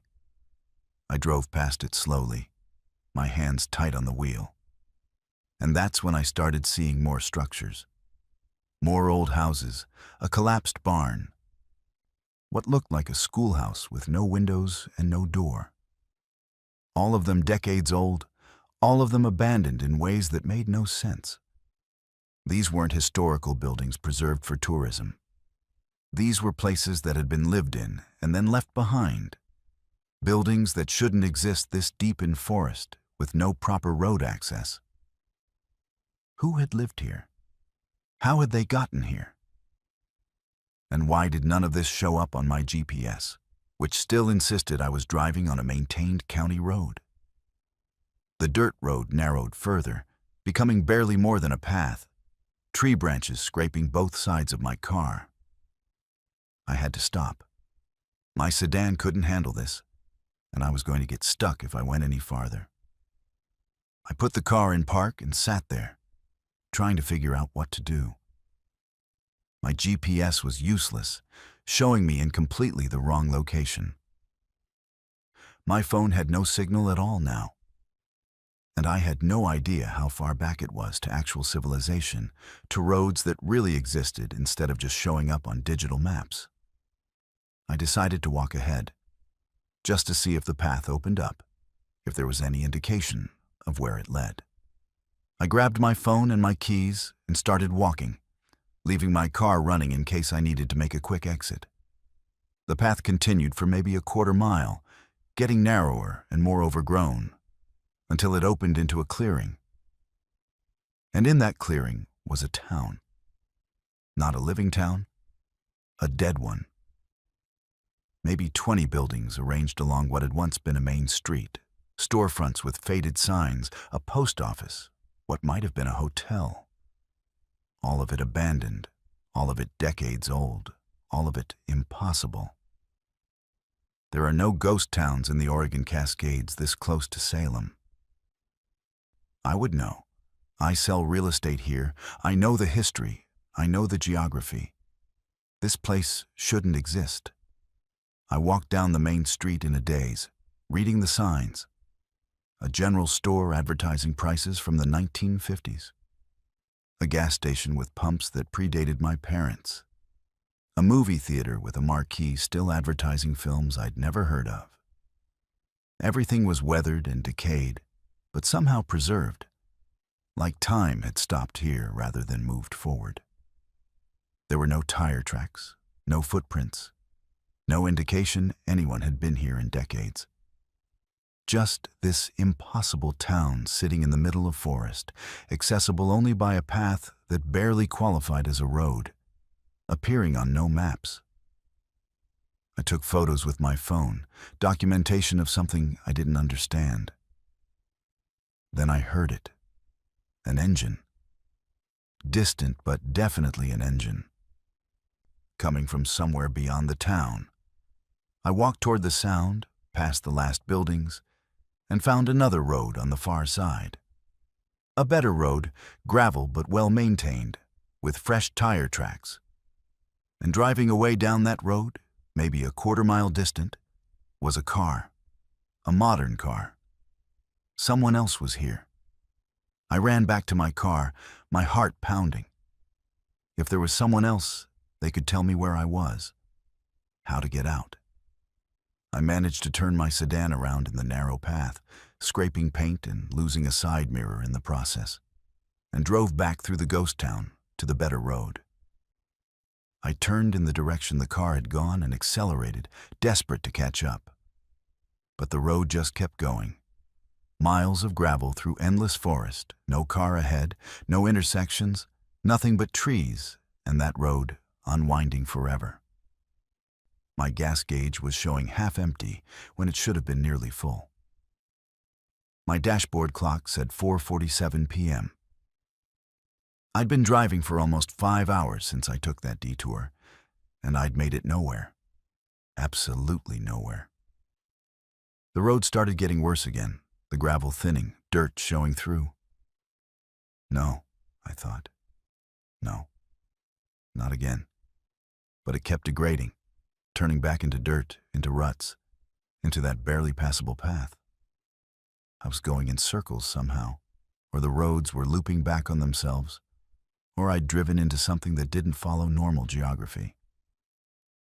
The GPS had long since given up, just showing a blue dot on a gray screen with no context, no roads, no landmarks. Just that dot, drifting. I finally stopped when the path became impassable, blocked by a fallen tree. I got out and walked around it. And on the other side was another ghost town.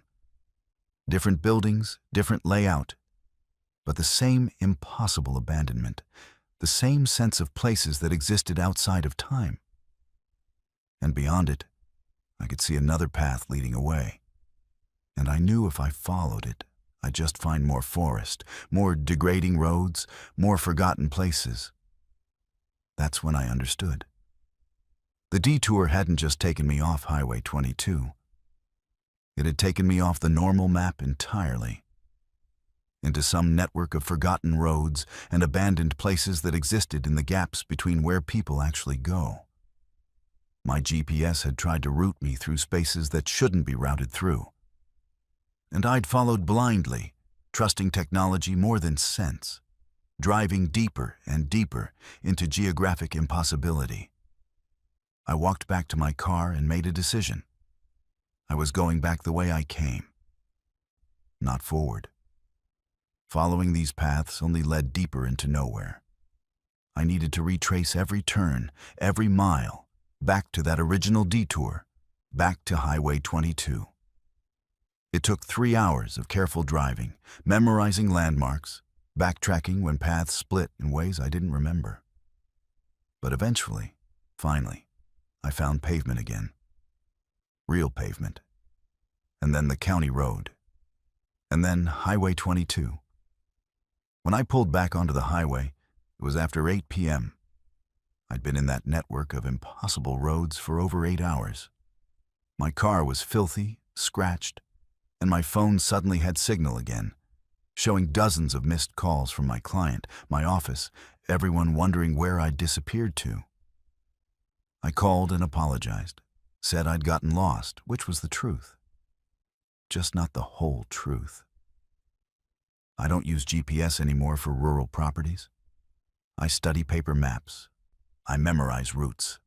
I never trust digital directions through unfamiliar territory. Because I learned that maps can show roads that go places you're not meant to find, places that exist in the forgotten spaces between here and there, places where you can drive forever and never reach anywhere at all.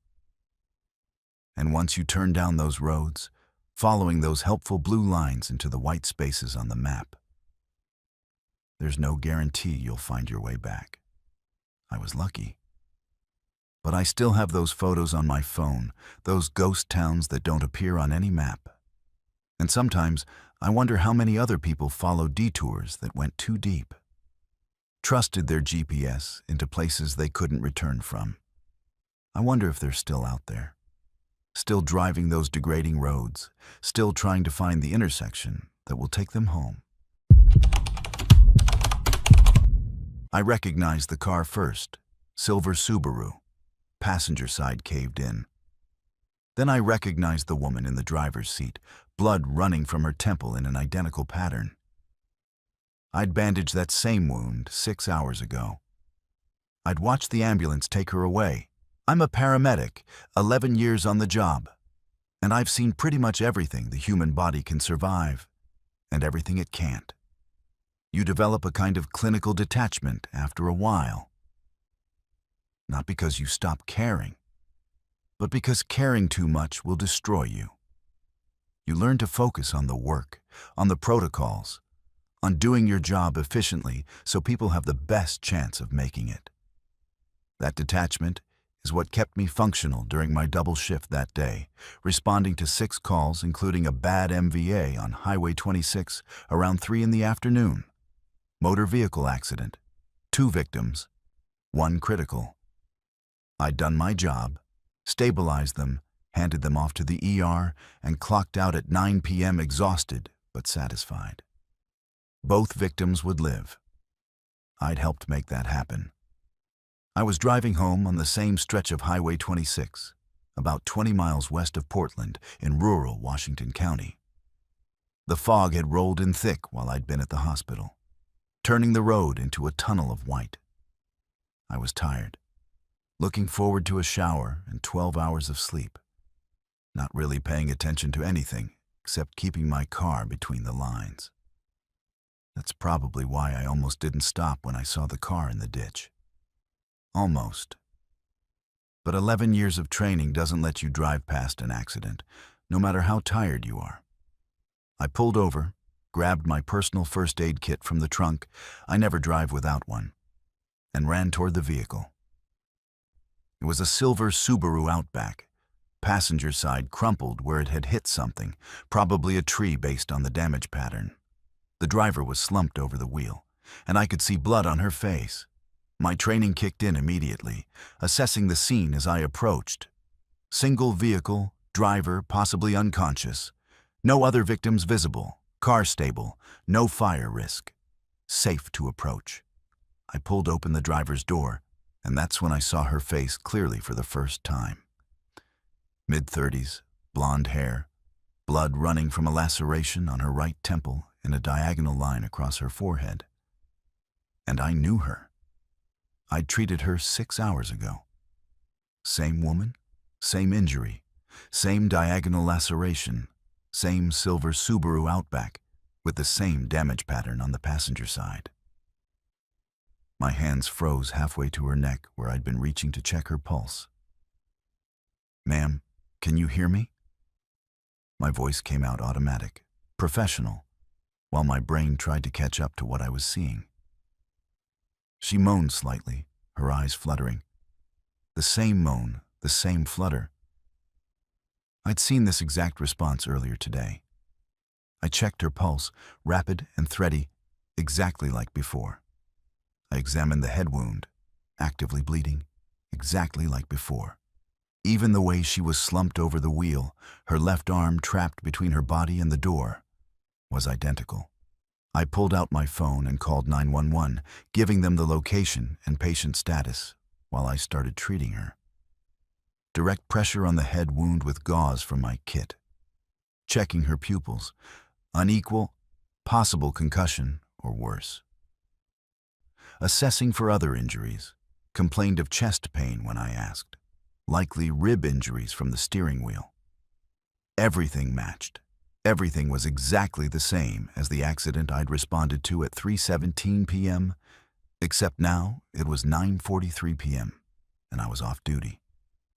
And the woman I'd already saved was somehow injured again in the same way, in the same location. "Stay with me," I told her, holding pressure on her wound. "Help is coming. You're going to be fine." The same words I'd said earlier. She looked at me with unfocused eyes and whispered, "Thank you." And I felt my stomach drop because her voice was exactly the same.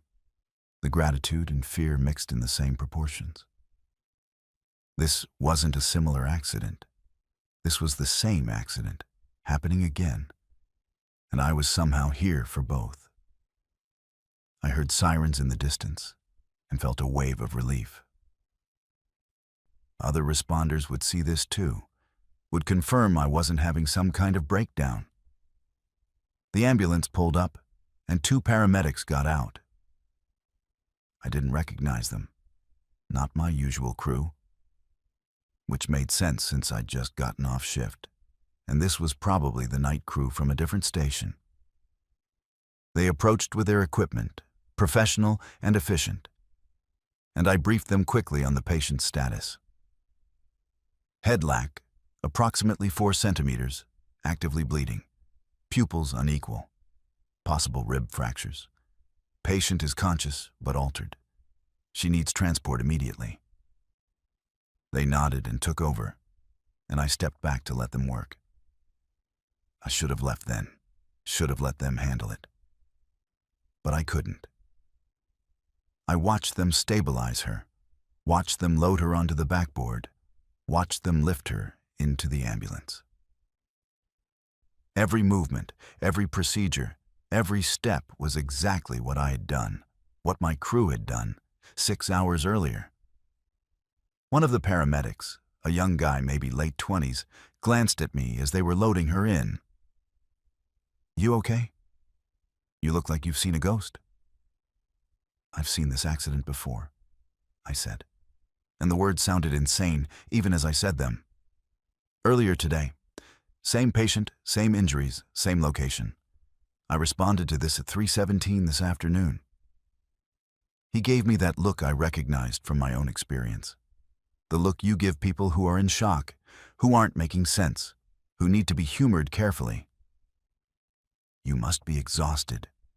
Double shift, right? Sometimes they all start to blend together. Get some rest. Then they were gone, lights and sirens fading into the fog, leaving me alone on the side of Highway 26 next to a silver Subaru Outback that shouldn't exist. I called my supervisor. I don't know why. Maybe for reassurance, maybe just to have someone tell me I wasn't crazy. She answered on the 3rd ring, sounding tired. I explained what had happened, tried to keep my voice steady and professional. There was a long pause after I finished. "You're talking about the MVA on Highway 26 this afternoon?" she asked carefully. "Yes. Same patient. I just responded to the same accident again." Another pause. "Both victims from that accident are at Emmanuel Hospital right now. I checked on them before I left tonight. The driver had surgery for internal bleeding, but she's stable. The passenger was treated and released. They're both fine." "Then who did I just treat?" My voice was too loud, too sharp. "Because I'm standing next to her car right now, and she had the same injuries, the same—" "Go home," my supervisor said, her voice gentle but firm. "You worked 16 hours today. You're exhausted. Sometimes our brains play tricks on us when we're that tired, especially after a difficult shift. Go home, get some sleep, and we'll talk tomorrow." She hung up. I stood there in the fog, holding my phone, looking at the Subaru. It was real. The blood on my gloves was real. The woman I'd just treated was real. But according to my supervisor, she was also currently recovering in a hospital bed 20 miles away. Both things couldn't be true. But I'd seen both. I'd treated both. I got in my car and drove away. But I couldn't go home. I drove to Emmanuel Hospital instead. Went to the ER and asked about the MVA patients from that afternoon. The nurse checked her computer and confirmed. Both patients admitted. Both stable. Driver, currently in post-op recovery. I asked if I could see her, claimed I'd been on the responding crew and wanted to check on her condition. The nurse seemed skeptical, but eventually let me go up. The woman in the recovery room was the same woman. Same face, same blonde hair, now clean and bandaged. She was sleeping, hooked up to monitors showing stable vitals, an IV in her arm. She'd just had surgery for a lacerated spleen and broken ribs. She was here. She was real. She was recovering. But I'd also just left her at an accident scene on Highway 26. Had loaded her into an ambulance. Had watched her driven away. I left the hospital and drove back to Highway 26, back to the spot where I'd stopped. The Subaru was gone. No skid marks on the road. No broken glass. No evidence an accident had occurred there at all. I searched the shoulder with my flashlight, looking for anything. Tire tracks, disturbed gravel, a piece of trim that had broken off. Nothing. Just road and fog and the kind of silence that makes you question everything you think you know about reality. I called the dispatch center and asked if they had any record of an MVA on Highway 26 around 9:43 p.m. The dispatcher checked and said no, the only accident on that stretch of road today was at 3:17 p.m. No other calls, no other response. I asked if they had a recording of my 911 call from 40 minutes ago. She checked again and said there was no record of me calling tonight at all. I went home eventually, though I didn't sleep. I sat at my kitchen table reviewing what I knew for certain. I'd responded to an MVA at 3:17 p.m. I'd treated a woman with specific injuries in a specific car. I'd handed her off to transport, and she'd been taken to Emmanuel Hospital where she underwent surgery. That was documented, verified, real. Then, 6 hours later, I'd encountered the exact same accident, exact same patient, exact same injuries, at the same location. I'd treated her again, called for transport again, watched her taken away again. That was real too. I had blood on my gloves to prove it. Except when I looked at my gloves, they were clean. No blood. Nothing. The psychological term is false memory. But I know what those feel like. I've had them after particularly traumatic calls. Moments where your brain tries to protect you by changing details or creating gaps. This wasn't that. This was too detailed, too specific, too consistent. I could remember every second of that second accident. Could recall the pattern of blood on her face, the sound of her moaning, the way the fog moved around the ambulance lights. It was as real as any call I'd ever responded to. I went back to work the next day because I didn't know what else to do. My supervisor pulled me aside and asked if I was okay, if I needed to talk to someone about stress management. I said I was fine, that I'd just been tired and confused. She seemed satisfied with that answer. I didn't tell her that I'd driven past that spot on Highway 26 twice that morning, and both times I'd seen something in the fog that might have been a silver Subaru. might have been nothing, flickering in and out of existence at the edge of my vision. The woman from the accident recovered fully. I checked on her progress through the hospital system. Discharged after 3 days, follow-up appointments scheduled, prognosis good. She was real and alive and healing. But somewhere, in some fog-bound version of Highway 26, I think she's still trapped in that accident, still bleeding from that temple wound, still waiting for someone to stop and help her. And I think I responded to that version, treated that echo, called for an ambulance that took her nowhere because she was already somewhere else recovering. I don't drive Highway 26 anymore if I can avoid it, and I never drive it when fog is forecast. Because I'm afraid I'll see it again, that same silver Subaru, that same woman, that same accident playing out like a recording stuck on loop. And I'm afraid that next time, I won't be able to help her. Because how do you save someone who's trapped in a moment that already happened? How do you treat injuries that have already been treated? Transport a patient who's already been transported? I'm a paramedic. My job is to help people in the worst moments of their lives. But that night taught me there are moments that don't end, that just keep happening over and over in the fog. And no amount of training prepares you for realizing you're trying to save someone who's trapped in time itself. She's fine now, recovered, living her life. But part of her is still there, will always be there, bleeding and scared and waiting for help that can't actually help because the moment has already passed and somehow hasn't passed at all. And if you drive that road in thick fog, you might see her too. You might stop to help.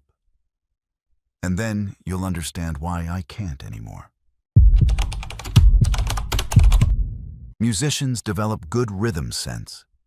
You feel patterns instinctively. So when something in the fog matched my speed exactly for 20 miles, I felt it before I consciously noticed it. Whatever was out there, it was following a rhythm. My rhythm. I play session guitar for a living, which means I spend a lot of nights in small venues across the Pacific Northwest, backing up singers and bands that need a reliable guitarist for their shows. It's good work if you don't mind the late hours and the driving.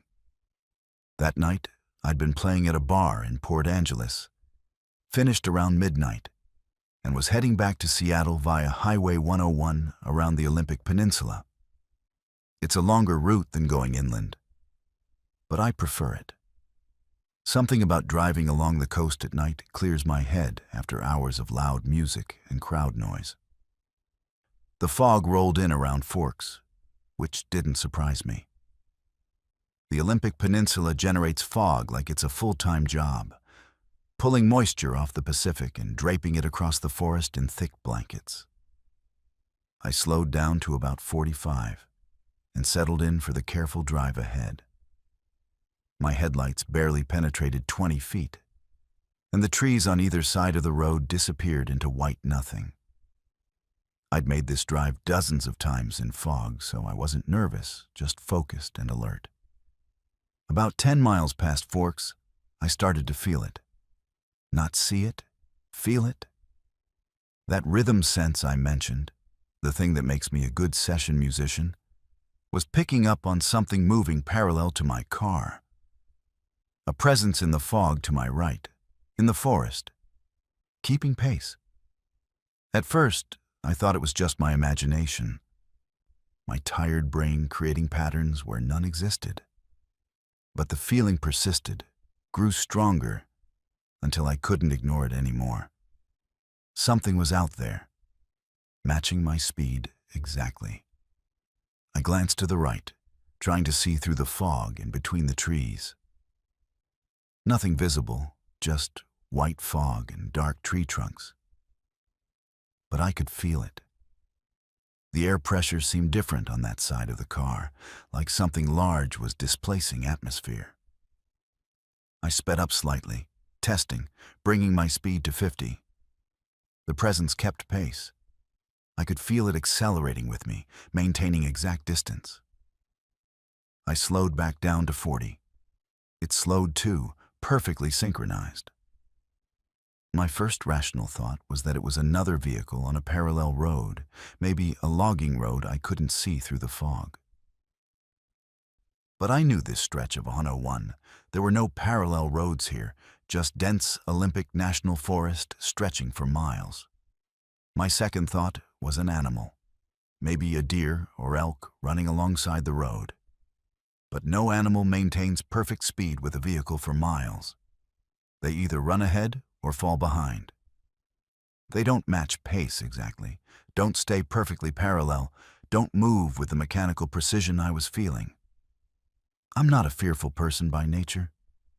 You can't be, not when you've spent 15 years playing dive bars at 2 in the morning and driving home alone. But fear isn't always about personality. Sometimes it's just intelligence recognizing danger. And my intelligence was starting to scream at me that something was very wrong. Whatever was out there, it was too big and too coordinated to be natural. I could feel the weight of it, the mass, the way it moved through the forest without crashing through undergrowth or snapping branches. It glided, smooth and silent and impossibly large. I tried the radio, looking for company, for human voices to ground me in reality. Nothing but static and the occasional burst of distant conversation too garbled to make out. I tried my phone, no signal, which was normal out here. I was alone with whatever was pacing me, and it showed no signs of leaving. Miles passed. 5, 10, 15. Still there, still matching my speed, still maintaining that perfect distance. I started to sweat despite the cold November air. Then the fog thinned slightly, just for a moment, and I saw it. Not clearly, just a shape.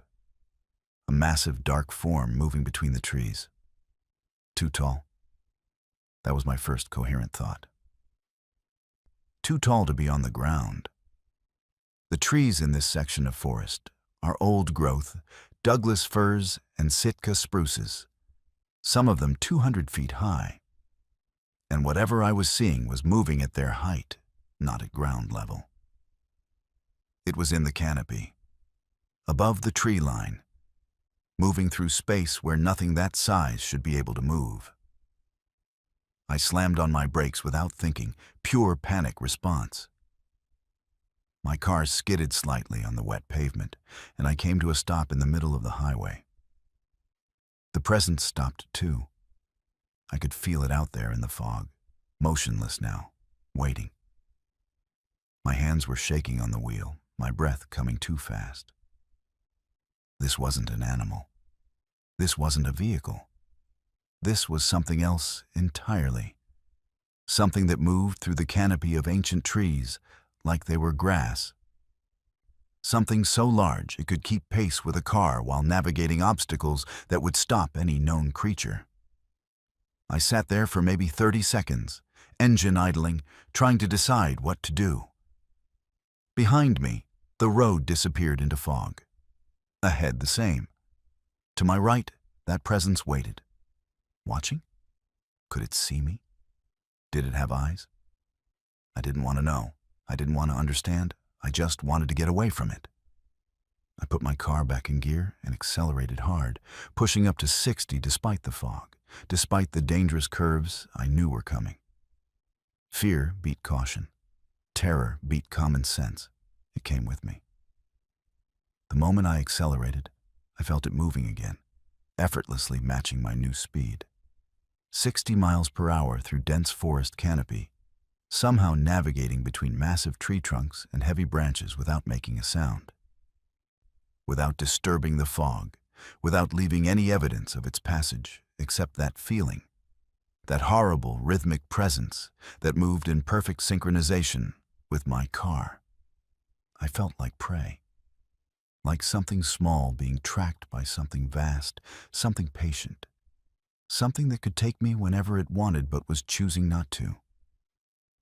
Yet. The road curved inland, away from the coast, and the forest got even denser.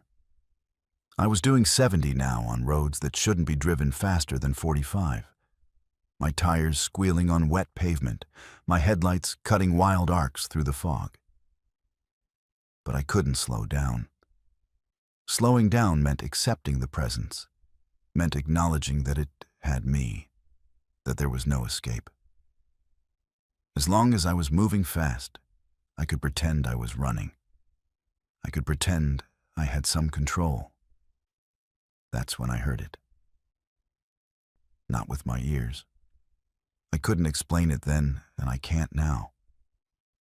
I felt it through the car, through my bones, through some sense that humans have mostly forgotten. A sound too low for normal hearing, a vibration that made my sternum ache and my vision blur. It was breathing. The thing in the forest was breathing, and each breath moved air with the force of wind, moved the fog in patterns I could see in my peripheral vision. Inhale, exhale, inhale, exhale. Perfectly timed to its movement, perfectly synchronized to my speed. I screamed then, I'm not ashamed to admit it. Screamed in pure terror at the realization that something alive, something that breathed and moved and tracked, was out there in the fog, larger than anything I could comprehend. The scream didn't help. The presence didn't react.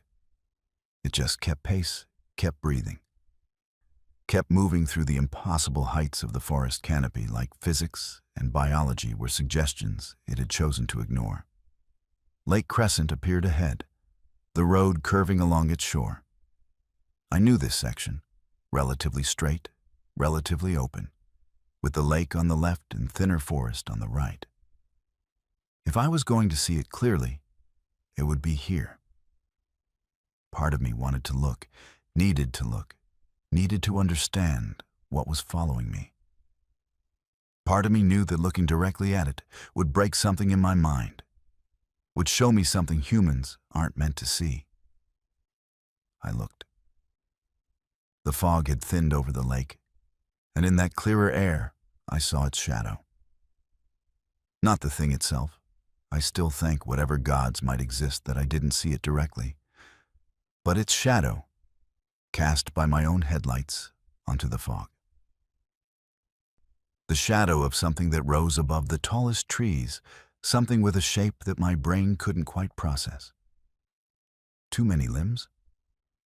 Not enough? Proportions that didn't make sense? I only saw it for a second before my conscious mind rejected the image, literally refused to retain it. But that second was enough to understand the scale. I was an ant being followed by something the size of a building. No, bigger. The size of a mountain that could move. I floored the accelerator, pushing my car to 85, 90 speeds that were insane on this road in these conditions. The lake flashed past, the forest closed back in, and then I saw lights ahead. The small town of Port Angeles' outer limits, civilization, safety, witnesses. The presence fell back.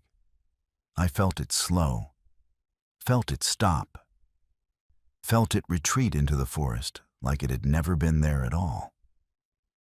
By the time I reached the first streetlight, it was gone completely, leaving only that rhythmic memory, that feeling of being perfectly matched, perfectly tracked. I didn't stop in Port Angeles. I drove straight through, didn't slow down until I hit the Hood Canal Bridge. Didn't feel safe until I was crossing into Seattle with thousands of other cars around me, surrounded by humanity and light and the comfortable noise of civilization. I pulled into a 24-hour diner and sat in the parking lot for an hour, shaking, trying to process what had happened. I've read since then about the old stories from the Olympic Peninsula, the native legends about things that live in the deep forest, things that predate human settlement. Things so large and so other that seeing them drives people mad.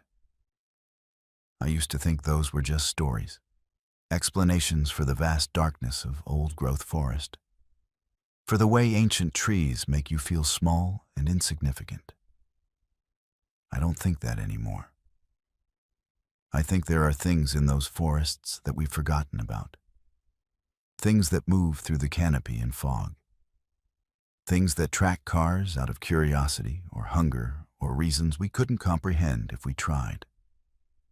I still play sessions, still take gigs across the peninsula. But I don't drive Highway 101 at night anymore. I go inland, take the longer route, pay for the extra gas. And if I'm ever driving at night and fog rolls in, and I start to feel that rhythm, that sense of something matching my pace, I immediately pull into the nearest town, the nearest gas station, the nearest place with lights and people. I wait until morning. I wait until the fog clears, because I know what's out there now, what follows and watches and breathes in the darkness above the trees. And I know that next time, it might not just pace me. Next time, it might decide to do more than watch. And there's nothing, no speed, no road, no amount of running, that would save me from something that large. Something that moves like that. Something that treats ancient forests like I treat empty sidewalks. I was lucky once. I matched its rhythm for 20 miles and it let me go.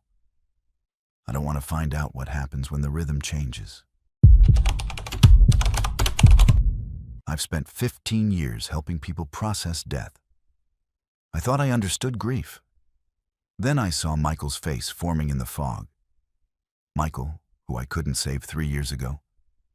And I understood that some grief doesn't process. It waits. I'm a licensed grief counselor, which means I spend my days sitting with people in the worst moments of their lives, helping them navigate loss, helping them find ways to keep living when someone they love has stopped.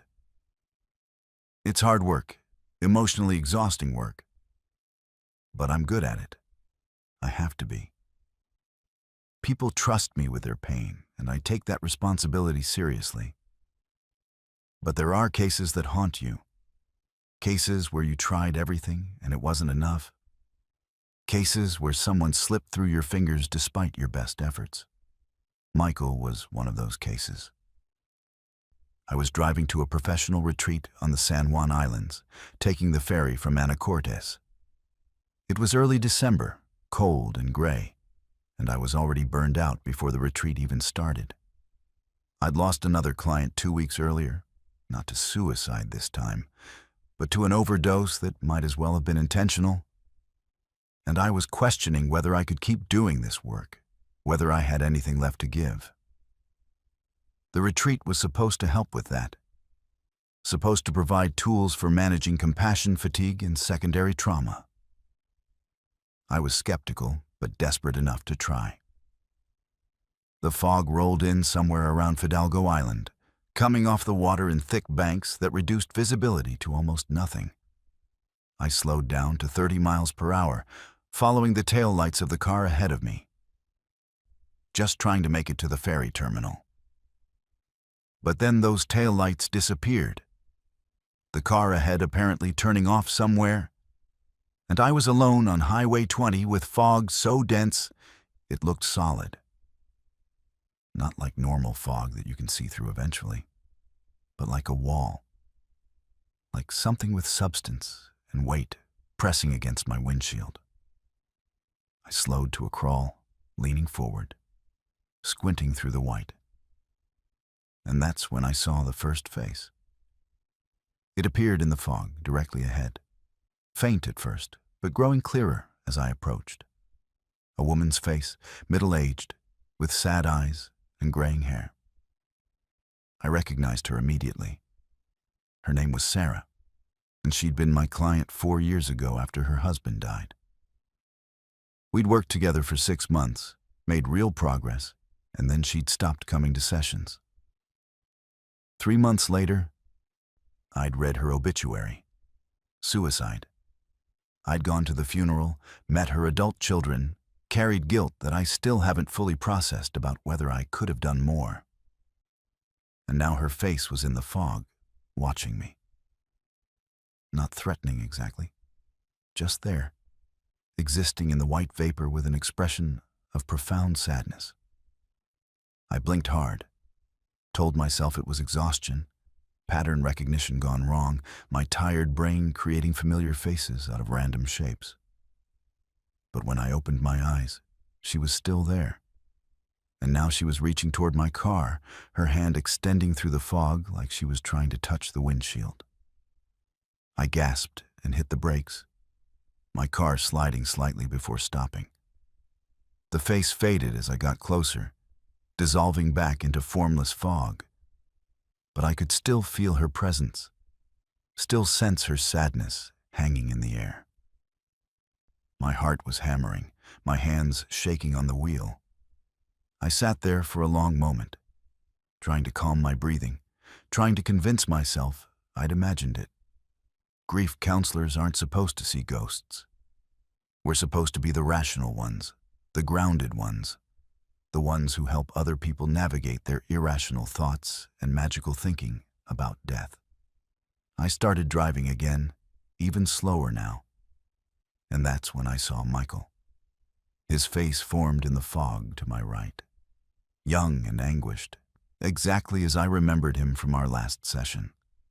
23 years old, brilliant and funny and so desperately depressed that every breath was an effort. We'd been working together for 8 months. I thought we were making progress. I thought he was getting better. And then one Tuesday, he didn't show up for his appointment. Didn't answer my calls. And the next day, his mother called to tell me he was gone, hanging in his apartment, where he'd been alone for 2 days before anyone found him. I'd been to therapy myself after that. Worked through the guilt, accepted that I couldn't save everyone, learned to forgive myself for being human and fallible. But seeing his face in the fog brought it all back with crushing force. The what-ifs. The questions about what I'd missed, what signs I'd failed to read, what words I should have said differently. His face looked at me with the same anguish I remembered, and his mouth moved like he was trying to tell me something. But no sound came through the glass and fog. I wanted to stop, wanted to get out and apologize, wanted to explain that I'd tried, that I'd cared, that losing him had broken something in me that never fully healed. But I couldn't stop. If I stopped, if I acknowledged what I was seeing, I'd have to accept that it was real. And I couldn't do that. I was a grief counselor. I helped other people deal with loss. I couldn't be the one falling apart, seeing impossible things, believing in ghosts. More faces appeared as I drove. Jennifer, who'd lost her son and never recovered from it. David, whose partner died in an accident he blamed himself for. Patricia, whose depression had roots so deep we'd never managed to reach them. Client after client, all the ones who hadn't made it, all the ones I'd tried to help and failed. They formed in the fog like photographs developing, watching me pass with expressions of sorrow and longing, and something that might have been accusation. I started crying. Tears running down my face as I drove through that gallery of loss, past all the people I couldn't save. My professional detachment was gone completely, stripped away by the fog and the faces and the weight of accumulated grief that I'd been carrying for 15 years without fully acknowledging. I'd thought I was processing it, thought I was healthy and balanced and properly self-aware. But I'd just been storing it, packing it down, adding each loss to a pile I never fully examined because examining it meant admitting I couldn't fix everyone, couldn't be good enough, couldn't earn the trust people placed in me. The fog got thicker, the faces more numerous. They pressed close to my car now, dozens of them, maybe hundreds, crowding around me in the white. Not all of them were former clients. Some were people I'd known peripherally, friends of friends who'd died, acquaintances who'd struggled. Some were faces I'd seen in obituaries, in news articles about suicide, in the statistics I reviewed during continuing education courses. The fog was showing me everyone, all the lost ones, all the people who died with unfinished business and unresolved pain. I could barely see the road anymore. The faces filled my vision, and I felt the car slowing without my foot on the brake, like the fog itself was applying pressure. I was going to stop. I was going to be trapped here with them, with all this grief made manifest, with every person I'd failed or couldn't help or simply hadn't been enough for. And part of me thought, maybe I deserved that. Maybe this was where I belonged, surrounded by the evidence of my inadequacy. But then I saw a different face. My father's face. He died when I was 19, suddenly, a heart attack that gave us no time to prepare or say goodbye. It was why I'd become a grief counselor in the first place, why I'd dedicated my life to helping people navigate loss. And seeing his face in the fog wasn't sad or accusing. He looked proud. He looked like he was trying to tell me something important, something I needed to hear. I read his lips through the fog. You tried. Just those 2 words. But they hit me like a physical force. You tried. Not you succeeded, not you saved everyone, not you were perfect. You tried. And sometimes trying is all you can do, all anyone can do, even when it's not enough. The fog began to thin. Not quickly, but gradually, the faces fading one by one until only the white remained. And then even the white started breaking up into normal fog. The kind you can drive through, the kind that's just weather and not manifestation. The road appeared ahead of me, and I could see the sign for the Anacortes ferry terminal, just a mile distant. I pulled into the terminal parking lot and sat there for a long time, watching normal fog drift across normal water, listening to normal sounds of seagulls and car engines and ferry announcements. My face was wet with tears, my body exhausted like I'd run a marathon. But something had shifted. Some weight I'd been carrying had become visible, and visible things can be addressed. I didn't go to the retreat. I called and canceled, said I wasn't feeling well, which was true enough. Instead, I drove back home, slowly, carefully, staying away from that stretch of Highway 20. I made an appointment with my own therapist for the next day.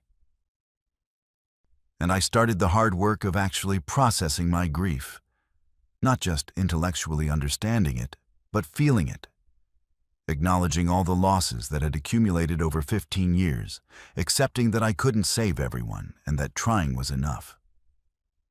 I still counsel people through grief.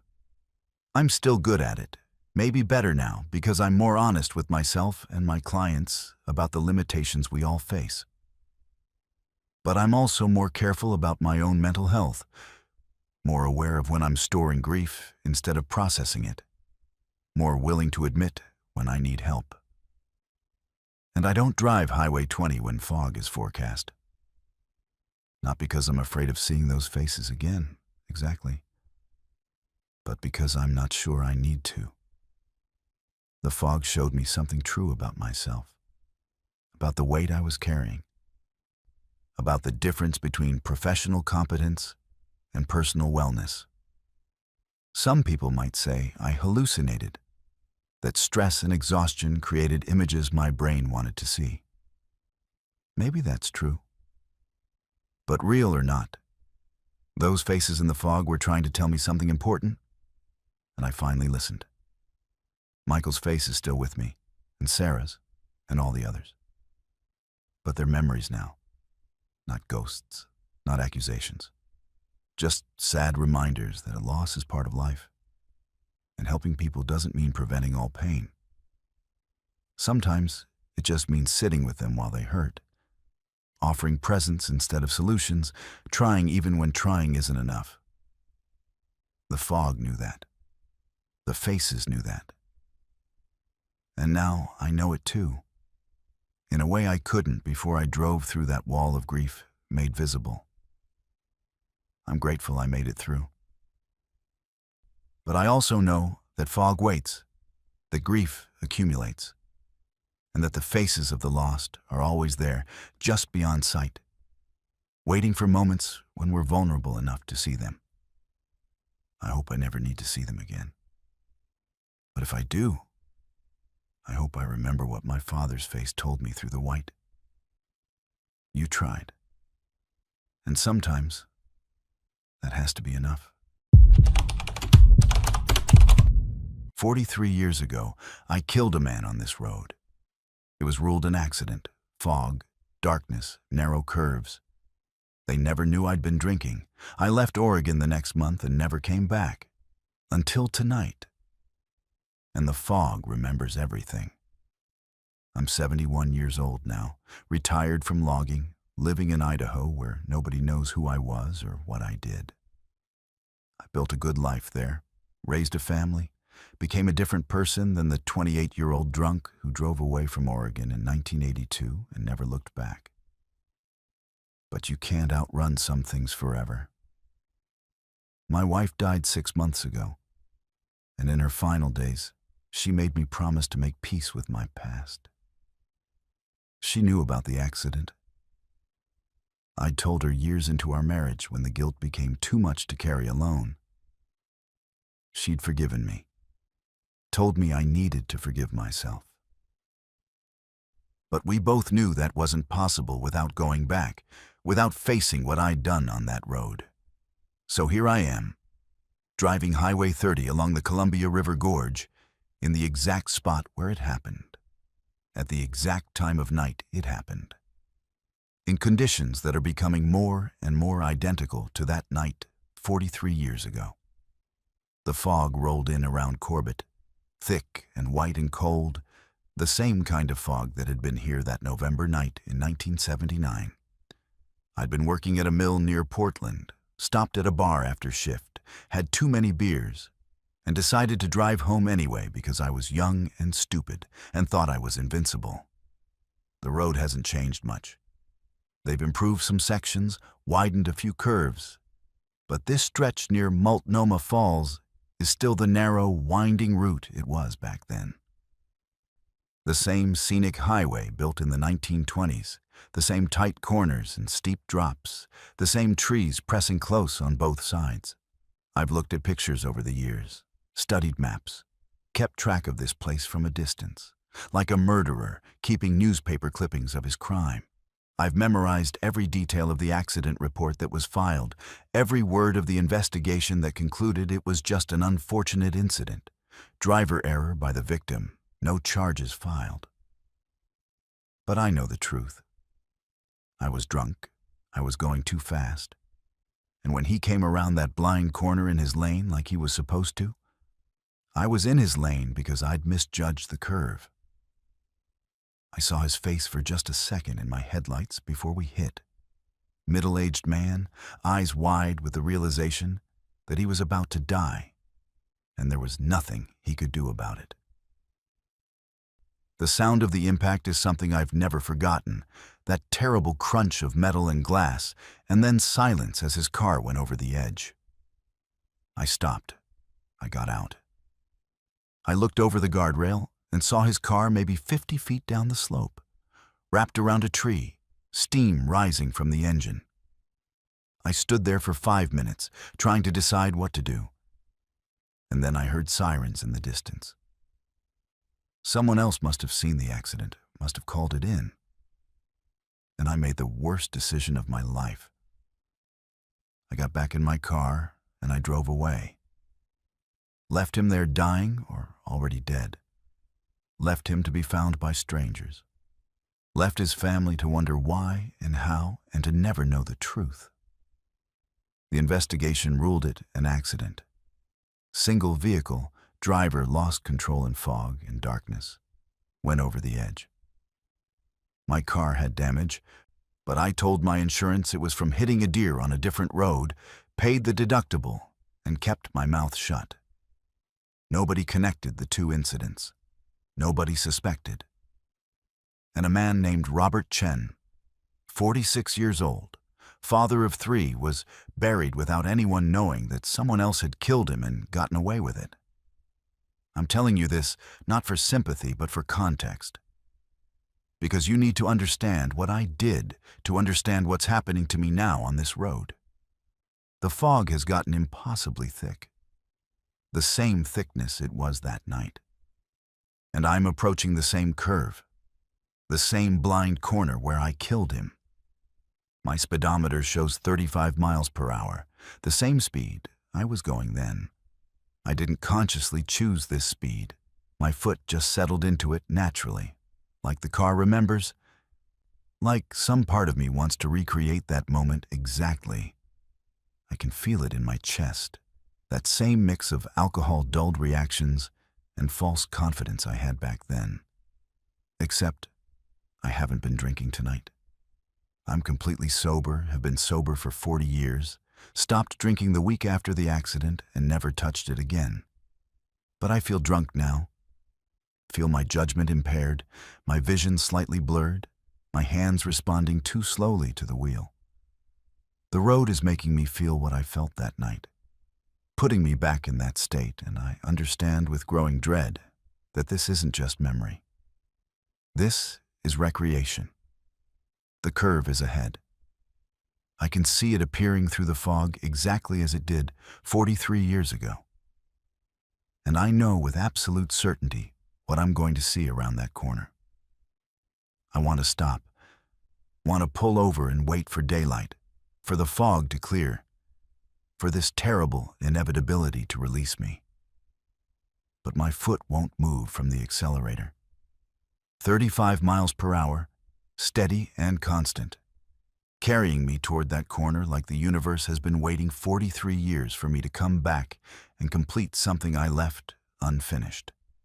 I round the corner, and he's there. Robert Chen in his 1976 Toyota Corolla, coming toward me in his lane, in the right place, doing everything correctly. And I'm in his lane, just like before. Because the car drifted left without me consciously steering it. Because the fog and the road and time itself are forcing me to repeat what I did, to experience it again, to feel what he felt in those last seconds. Our eyes meet through the windshields. His are wide with fear and recognition. Not recognition of me specifically, but recognition of death. Of the moment when you understand your life is ending and there's no escape. And I see something else in his eyes, something that makes my blood freeze. He's not surprised. He's been waiting. This man who died 43 years ago has been waiting on this corner in the fog for me to come back, waiting for the road to bring me here again, waiting for justice or revenge, or simply for the truth to be acknowledged. I wrench the wheel right, trying to avoid him like I should have tried that night, trying to save him this time, even though I know he's already dead. Has been dead for longer than my children have been alive. The car responds sluggishly, too slowly, and I feel the impact again, that terrible crunch. But this time it's different. This time it's my car that's spinning, my car that's heading for the guardrail, my car that's breaking through and going over the edge. I have time to think as I fall, time to understand that the road has been waiting for this. That every year I stayed away was just adding weight to this moment. That some debts can only be paid in exactly the same currency they were created. I'm going to die the same way Robert Chen died. In the same place, in the same fog, at the same age approximately, by going over the same edge. The road is balancing itself, correcting the mistake of letting me escape, ensuring that what should have happened 43 years ago happens now. My car hits the slope and tumbles, glass breaking, metal screaming, my body thrown against the seatbelt. I feel ribs crack, feel my head impact something hard. feel warmth spreading from wounds I can't see. The car comes to rest against a tree. Maybe the same tree, probably the same tree. And I'm trapped. Can't move, can't breathe properly, can taste blood. Through my shattered windshield, I see someone standing at the edge of the road above, looking down. Robert Chen, 46 years old, exactly as he was the night he died. He watches me for a long moment, and I try to say I'm sorry. Try to tell him I've carried this guilt for 43 years. Try to explain that I'm not the same person I was. But he just turns and walks away, disappearing into the fog. And I understand that my apology doesn't matter. Some things can't be forgiven, can only be balanced. The road knew that. The fog knew that. And somewhere deep down, I knew that too. Which is why I came back. Not really to make peace, but to pay what I owed, to give the road what it was due, to balance the equation that's been incomplete for 43 years. I hear sirens in the distance, just like that night. Someone must have seen my accident, must have called it in. But unlike that night, there's no escape for me. I'm trapped in my car, bleeding, probably dying, experiencing exactly what Robert Chen experienced while I stood above and made the choice to leave. I wonder if anyone will stop, will come down to help, or if they'll make the same choice I made. I almost hope they don't stop. I almost hope they leave me here, because that would be perfect justice, that would complete the circle. But someone does stop. I hear footsteps on gravel, hear someone calling down, asking if I'm alive, hear them scrambling down the slope. A young guy, maybe late 20s, appears at my window.